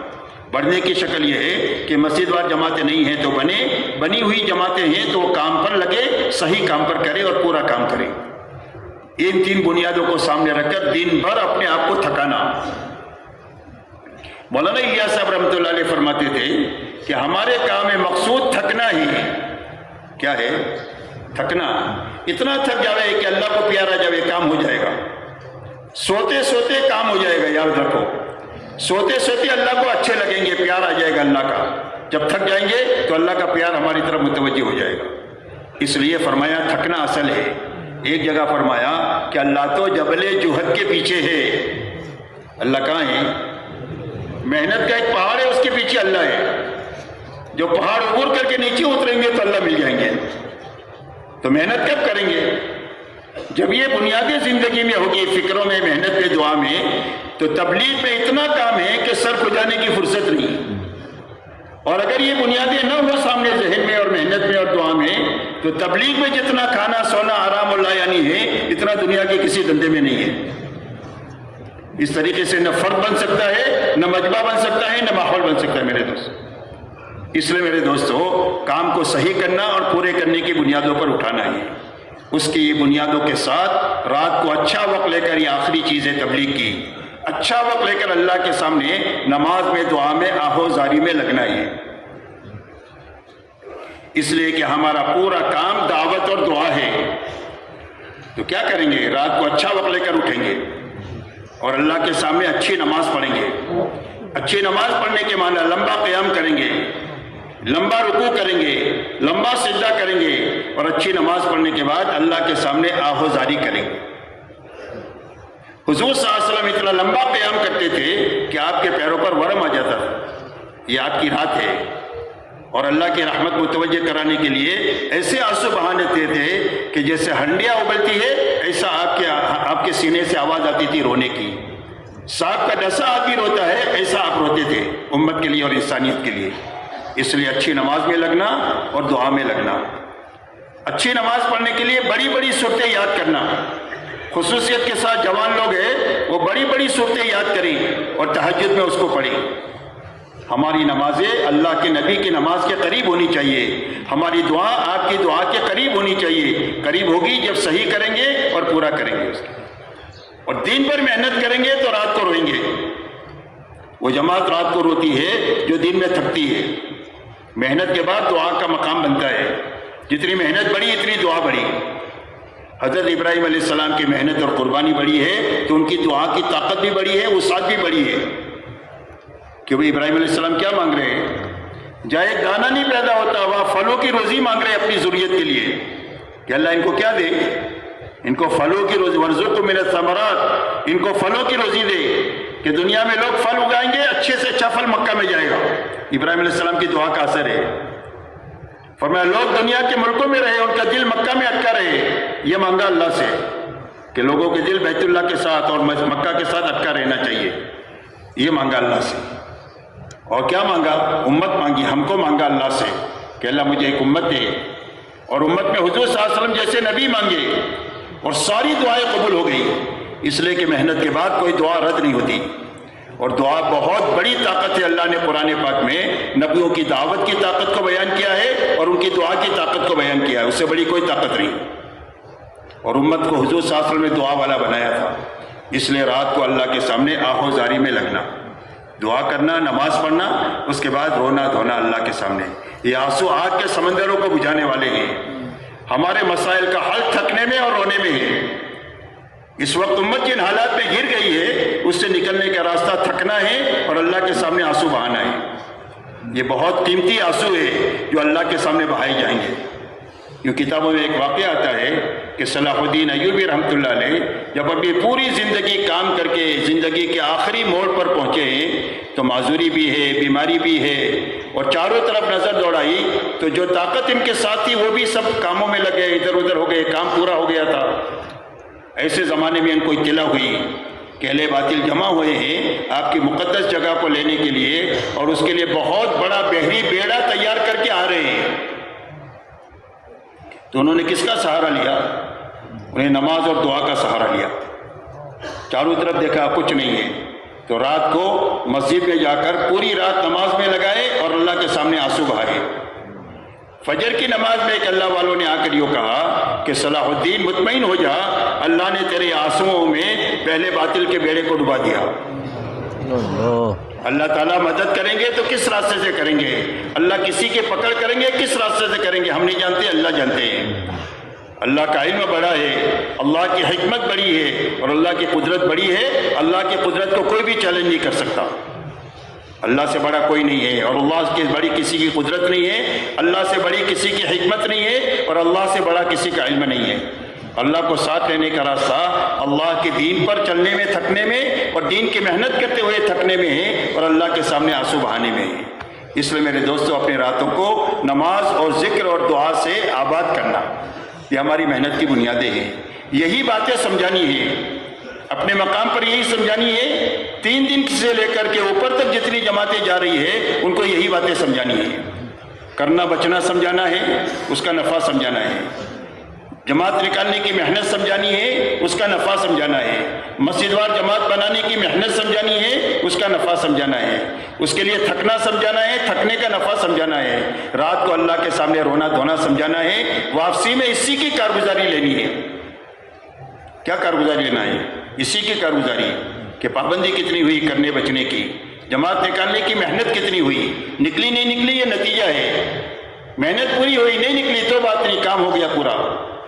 محنت سے اللہ نواز دیں گے، اللہ کے نتیجہ نہیں دیکھا جاتا ہے، صرف محنت دی جاتی ہے۔ آپ طائف میں تشریف لے گئے تو آپ کی محنت کا کوئی بھی نتیجہ فوری طور پر نہیں ہے، لیکن محنت اللہ کے دربار میں اتنی پسند آ گئی کہ آسمانی دنیا میں ہلچل مچ گئی کہ اللہ کے نبی آپ حکم دیجئے تو ان کو چٹنی بنا دیتے ابھی، اس لیے کہ آپ نے محنت کا حق ادا کر دیا۔ تو محنت اصل ہے میرے دوستو، اس کے لیے یہی باتیں سمجھانی ہے، اسی کی کارگزاری لینا ہے، تاکہ ہماری جتنی نقل و حرکت ہے ہماری مسجد سے لے کر عالم میں، کہاں پر؟ ہماری مسجد سے لے کر عالمی نقل و حرکت ہے، وہ سارا ہمارا کام ہے۔ علاقیت کوئی چیز نہیں ہے، قومیت کوئی چیز نہیں ہے، اپنے پرائے کوئی نہیں ہے، پوری امت ہماری ہے، ہر امت کے ہے، پورا عالم ہمارا ہے اور ہم پورے عالم کے ہیں۔ اس لیے ہماری مسجد سے لے کر پورے عالم کا کام صحیح ہونا چاہیے، پورا ہونا چاہیے۔ اور صحیح اور پورا ہونے کی یہ بنیادیں ہیں، 4 بنیادیں سمجھو۔ کرنا بچنا ہے، تفصیل سے آپ جتنا بھی سمجھا سکتے ہیں سمجھائیں۔ کرنے بچنے کا نفع سمجھانا ہے، کرنا بچنا سمجھانا ہے، جماعت نکالنے کی محنت سمجھانی ہے، مسجد وار جماعت بنانے کی محنت سمجھانی ہے، بنی ہوئی جماعت کو کام پر لگانے کی محنت سمجھانی ہے، اور رات کو اللہ کے سامنے رونا دھونا سمجھانا ہے، اور اسی کی کارگزاری لینا ہے، تاکہ جتنی نقل و حرکت پوری دنیا میں ہے وہ صحیح ہو جائے، پوری ہو جائے۔ اگر اتنی نقل و حرکت جو دنیا میں ہو رہی ہے صحیح ہو جائے، پوری ہو جائے، تو میں یقین رکھتا ہوں اللہ کی ذات پر نگاہ کر کے کہ یہ نقل و حرکت دنیا میں خیر لانے کے لیے کافی ہو جائے گی۔ اتنی نقل و حرکت ہے الحمدللہ۔ اس کے لیے اپنی فکر لگانا ہے، محنت لگانا ہے، سمجھائش کے نظام کو قابو میں لانا ہے کہ کام صحیح ہو جائے، پورا ہو جائے۔ اس کے لیے سمجھانا ہے اور اللہ سے دعا مانگنا ہے کہ بھائی اس کے لیے سب لوگ تیار ہیں؟ کون کون تیار ہے؟ ہاتھ اٹھانے کے لیے تیار ہے کہ کام کرنے کے لیے تیار ہے؟ کام کے لیے تیار۔ اور کام کرنے کے لیے میرے دوستو ارادہ ہے اور سعی ہے، یاد رکھو، ارادہ اور سعی۔ اپنے بس کیا ہے اتنا لگا دینا، اس سے زیادہ کا مکلف نہیں ہے۔ ارادہ کرنا، سعی کرنا، یہ 2 چیزیں، اور تھکنے کے بعد اللہ سے دعا مانگنا۔ جب یہ کام کر دیں گے تو ہمارے بس میں ہم کر دیں، ہمارے بس میں نہیں ہے وہ اللہ کر دیں گے، اور اللہ کے بس میں سب کچھ ہے۔ اس کے لیے اپنا کام صحیح بھی کرنا ہے، پورا کرنا ہے، اس کے لیے اپنی ساری جانی مالیت طاقت لگانی ہے۔ مقامی کام بھی صحیح کرنا ہے اور بیرون کو بھی صحیح کرنا ہے۔ میں نے بتایا کہ مقامی کام میں آدمی زیادہ رہتا ہے، تو مقامی کام کو بھی صحیح کرنا ہے، مشورہ صحیح ہو جائے، مشورہ کیا ہو جائے؟ صحیح ہو جائے۔ مشورے کے بعد میں وقت لگانے کا نظام صحیح ہو جائے، اور وقت لگانے کا نظام صحیح یہ ہے کہ ہر آدمی 2.5 گھنٹہ تو اپنی مسجد میں لگائے، اس کے اوپر کا وقت تقاضوں پر لگائے۔ یہ صحیح نظام ہے۔ مسجد کو چھوڑ کر کام میں ادھر ادھر بھاگنا، یہ اپنے آپ کو خطرے میں ڈالنا ہے، یاد رکھو۔ جس آدمی کا مسجد کے ساتھ تعلق نہیں ہوگا وہ اس درخت کے مانند ہے کہ جس کی جڑوں نے اپنی جگہ چھوڑ دیا۔ کہ بھئی جو درخت اپنی جگہ چھوڑ دیتا ہے اس کا کیا حال ہوتا ہے؟ سوکھ جاتا ہے، کسی حادثے کا شکار ہو جاتا ہے، ہوا کے جھونکے کا شکار ہو جاتا ہے۔ اس لیے ہر آدمی کا تعلق اپنی مسجد کے ساتھ ہونا چاہیے، اور مسجد کے ساتھ تعلق کا راستہ یہ ہے کہ مشورہ ہمارے مسجد کا صحیح ہونا چاہیے۔ مشورے کے بعد جو امور ہے اس کو پورا کرنے کے لیے وقت لگانا چاہیے، اور وقت میں کم سے کم 2.5 گھنٹہ ہر مسجد کے ساتھی اپنی مسجد میں پورا لگانا چاہیے۔ اور صحیح لگانے کا نظام یہ ہے کہ 2 آدمیوں کی جوڑی بن کر گھروں کو تقسیم کر کے اس طرح نظام بنائے کہ 1 مہینہ ہوتے ہوتے 100% ایمان والوں سے ملنا ہو جانا چاہیے، ایمان آخرت ان کو سمجھا دینے کی کوشش لگا دینی چاہیے، اور ان کو خروج سے لے کر مقامی کسی نہ کسی عمل کے لیے ان کو تیار کرنا چاہیے۔ اگر 2.5 گھنٹے کا یہ نظام صحیح ہو جائے گا تو ہماری ساری کمزوری دور ہونے کا راستہ 2.5 گھنٹے کا نظام صحیح کرنا ہے۔ سارے کام کو صحیح کرنے کا نظام 3 دن کا نظام صحیح کرنا ہے۔ جو آدمی 8-10 مہینے 3 دن صحیح لگائے گا ان بنیادوں کے ساتھ میں، وہ چلہ 4 مہینہ بہت اچھا لگائے گا، اور جو 3 دن کمزوری کے ساتھ لگائے گا وہ چلہ 4 مہینہ سال میں بھی کمزوری کے ساتھ چلے گا۔ اس لیے خروج صحیح کرنے کے لیے 3 دن کے نظام کو صحیح کرنا، اور اپنے مقام کو صحیح کرنے کے لیے اپنے 2.5 گھنٹے کا نظام کو صحیح کرنا۔ اس لیے کہ محنت اسی وقت میں محنت بنتی ہے جب اس کو روز کیا جائے اور صحیح کیا جائے، پورا کیا جائے۔ اور پورا کرنے کا نظام 2 ساتھیوں کی جوڑی بنا کر گھروں کو تقسیم کر کے مہینہ ہوتے ہوتے سب کی ملاقات کر لینا ہے۔ جو 6 دن میں نہیں ملتے، چھٹی کے دن میں تھوڑا وقت بڑھا کر کے ان سے ملنے کا نظام بنانا، تاکہ ہر مہینے ملاقات ہو جائے، تو تعمیری کام ہوگا۔ آپ کو ایک آدمی سے آج ملے، 1 سال کے بعد ملے، کہ بھائی تعمیری کام ہوگا، وہ تو بھول بھی جائے گا کہ آپ کون کو مجھے ملنے کے لیے آیا تھا۔ تعمیری کام یہ ہے کہ ہر مہینے ملے۔ پہلے آپ سے صحیح میں نہیں ملا، دوسری مرتبہ جائیں گے تو اس میں تھوڑا اچھی طریقے سے ملے گا، تیسری مرتبہ جائیں گے تو ہوں ہاں کرے گا، چوتھی مرتبہ آپ کے ساتھ کسی نہ کسی عمل میں شریک ہو جائے گا۔ یہ تعمیری کام اس کو کہتے ہیں۔ زمین کو ایسا کتنا کھودنا کہ پانی تک پہنچ جاؤ، تھوڑا یہاں کھودا تھوڑا یہاں کھودا، قیامت تک پانی تک نہیں پہنچیں گے۔ کہ وہ پہنچیں گے؟ قیامت تک کھودتے رہو، پہنچ نہیں سکتے۔ اس لیے ایک ہی جگہ اتنا کھودنا کہ پانی تک پہنچ جاؤ۔ تو اس کا نظام یہ ہے کہ ہر مہینہ ہر ایمان والے سے ملنے کا نظام قائم کرنا، کوئی محبت سے ملے اس سے بھی ملنا، جو ناراضگی سے ملے اس سے بھی ملنا، دعا سلام کبھی نہیں چھوڑنا، خوشی غمی میں اس کا ساتھ دینا، تاکہ آہستہ آہستہ ان کو قریب کریں۔ اللہ سے قریب کرنا ہے، ہمیں کسی سے نہ مال چاہیے نہ وقت چاہیے۔ اس لیے میرے دوستو ایک بڑا کام ہے، اور ہمارے کام کی آخری بات میں آپ سے کروں، مولانا الیاس صاحب رحمۃ اللہ علیہ فرماتے تھے کہ کام کی اور کام کرنے کی والوں کی حفاظت کی 3 بنیادیں ہیں، اچھی طرح سمجھے۔ ان بنیادوں کو زندگیوں میں باقی رہنے کا راستہ صرف صحیح کام کرنا ہے، پورا کرنا ہے، ورنہ سب سے پہلے بگاڑ یہی آئے گا اور اس سے آدمی ضائع ہوتا ہے اور کام ضائع ہوتا ہے۔ فرمایا پہلی بنیاد ہے مشورہ، کہ کام کیسے چلے گا؟ فرمایا مشورے سے چلے گا۔ تو مشورے کی کیا بنیاد ہے؟ فرمایا مشورے کی بنیاد امانت داری اور خیر خواہی ہے۔ مشورہ کس بنیاد پر ہوگا؟ امانت داری اور خیر خواہی پر۔ صرف خیر خواہی مقصد ہونی چاہیے، نہ تعصب ہونا چاہیے نہ تحزب ہونا چاہیے۔ تعصب کس کو کہتے ہیں؟ تعصب علاقائیت کو کہتے ہیں، کہ میرے علاقے کا آدمی ہے، میری برادری کا آدمی ہے، میرے گاؤں کا آدمی ہے، اس کو جو ہے وہ تعصب کہتے ہیں۔ میری زبان کا آدمی ہے، میرے رنگ کا آدمی ہے، یہ تعصب ہے، اس کی ہمارے کام میں کوئی گنجائش نہیں۔ آپ نے ساری جہالت کی رگوں کو کاٹ کر امت بنایا ہے، اس لیے تعصب میں ہمارے مشورے میں نہیں ہونا چاہیے، اور ہمارے مشورے میں تحزب نہیں ہونا چاہیے، پارٹی بندی نہیں ہونا چاہیے، کہ میرے مزاج کا ہے، میری سمجھ کا ہے، میری فکر کا آدمی ہے۔ کوئی بھی یہ بنیاد نہیں ہے، نہ تعصب کی گنجائش ہے نہ تحزب کی گنجائش ہے، صرف خیر خواہی ہے، صرف امانت داری ہے۔ کوئی بھی تقاضا آیا مشورے میں، 5 تقاضے ہیں، 25 آدمی ہیں، تو ان 25 آدمی سے 5 تقاضوں کے حل کو تلاش کرنا۔ کیا تلاش کرنا؟ کہ اس تقاضے کا کون حل ہے، اس سے کام لینا۔ اس طرح کا کام جب نااہلوں کے حوالے ہو جاتا ہے تو کام ضائع ہو جاتا ہے۔ آپ فرماتے ہیں جب نااہلوں کے حوالے ہو جائے تو قیامت کا انتظار کرو کہ اب قیامت آنے والی ہے۔ اس لیے امانت داری اسی کا نام ہے کہ اہل کو تلاش کر کے اس سے کام لینا۔ بات سمجھ میں آ رہی؟ یہ 2 بنیادیں، امانت داری اور خیر خواہی۔ سارے نبیوں کو اللہ تعالیٰ نے یہ 2 صفتوں کے ساتھ بھیجا۔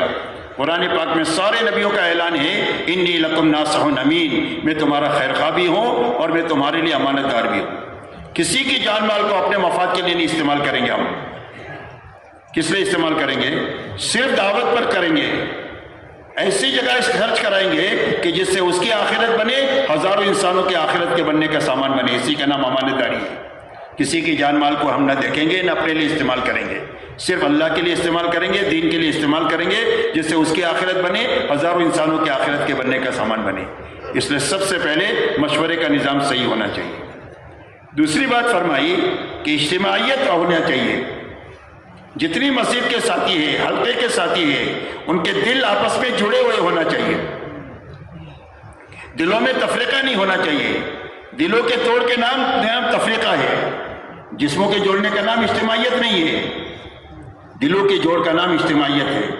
اس کے لیے اللہ نے قرآن پاک میں بے ایمانوں کے بارے میں فرمایا تحسبهم جميعا وقلوبهم شتى، کہ آپ کو ان کی بھیڑ نظر آئے گی بے ایمانوں کی، لیکن ان کے دل اندر سے پھٹے ہوئے ہیں۔ جو اللہ پر نہیں جوڑے گا آپس میں کبھی نہیں جڑ سکتا، یاد رکھو۔ اس لیے پہلی بنیاد ہے اللہ پر جڑنے کی، اللہ پر جڑیں گے تو آپس میں جڑ جائیں گے۔ اور اجتماعیت بہت بڑی چیز ہے، اجتماعیت بہت بڑی۔ ایک مرتبہ مولانا انعام الحسن صاحب رحمۃ اللہ علیہ نے مقیمین کے سامنے یہ فرمایا کہ ہم میں کا کوئی بھی دعویٰ نہیں کر سکتا ہے کہ میں خطا کار نہیں ہوں۔ ہم سارے خطا کار ہیں، انبیاء معصوم ہیں، صحابہ محفوظ ہے، باقی ہم سارے خطا کار ہیں۔ کسی کی غلطی بڑی، کسی کی چھوٹی، کسی کی زیادہ، کسی کی کم، لیکن ہم سارے خطا کار ہیں۔ اللہ قرآن فرماتے ہیں لا تزکوا انفسکم، اپنے آپ کو بزرگ مت سمجھو، اللہ جانتے ہیں کہ کون بزرگ ہے۔ اس لیے اپنے آپ کو بڑا نہیں سمجھنا چاہیے، یہ بڑا سمجھنے کا کام نہیں ہے، اپنے آپ کو مٹانے کا کام ہے۔ اس لیے فرمایا کوئی بھی تم میں سے ہم میں کا دعویٰ نہیں کر سکتا ہے کہ میں خطا کار نہیں، لیکن اگر ہمارے آپس میں جوڑ ہوگا، دل ملے ہوئے ہوں گے، تو اللہ ہماری غلطیوں کو معاف کرتے رہیں گے، ہمارے عیوب پر پردہ ڈالتے رہیں گے، اور اللہ ہم سے غلطیوں کے باوجود بھی کام لیتے رہیں گے۔ اور اگر آپس میں توڑ ہو گیا، تیری میری ہو گئی، تو پہلے مطلوبہ قربانی دے ڈالے، صحیح نہج کے ساتھ دے ڈالے، اور اخلاص کے ساتھ دے ڈالے، تو بھی اس محنت کا کوئی نتیجہ نہیں ہوگا۔ جب تفریقہ ہو جائے گا تو اب اللہ کی مدد رک جائے گی، اور اللہ کی مدد رک جائے گی تو کام رک جائے گا، کام آگے بڑھنا رک جائے گا۔ حضرت علی رضی اللہ تعالیٰ عنہ کے خلافت کے زمانے میں انتشار ہو گیا زبردست، تو پوری خلافت کے زمانے میں ایک بالش زمین فتح نہیں ہوئی۔ اختلاف اتنی بڑی مصیبت ہے، اس لیے فرمایا کہ آپس کا جوڑ ہر حال میں رکھنا چاہیے، بھلے اس کے لیے کتنا بھی ہم کو نیچے اترنا پڑے، کتنا بھی برداشت کرنا پڑے، لیکن ہم برداشت کریں گے، آپس میں اختلاف نہیں ہونے دیں گے۔ اجتماعیت، یہ دوسری بنیاد فرمائی، اور تیسری بنیاد فرمائی اخلاص ہے کہ تبلیغ کیوں کریں گے؟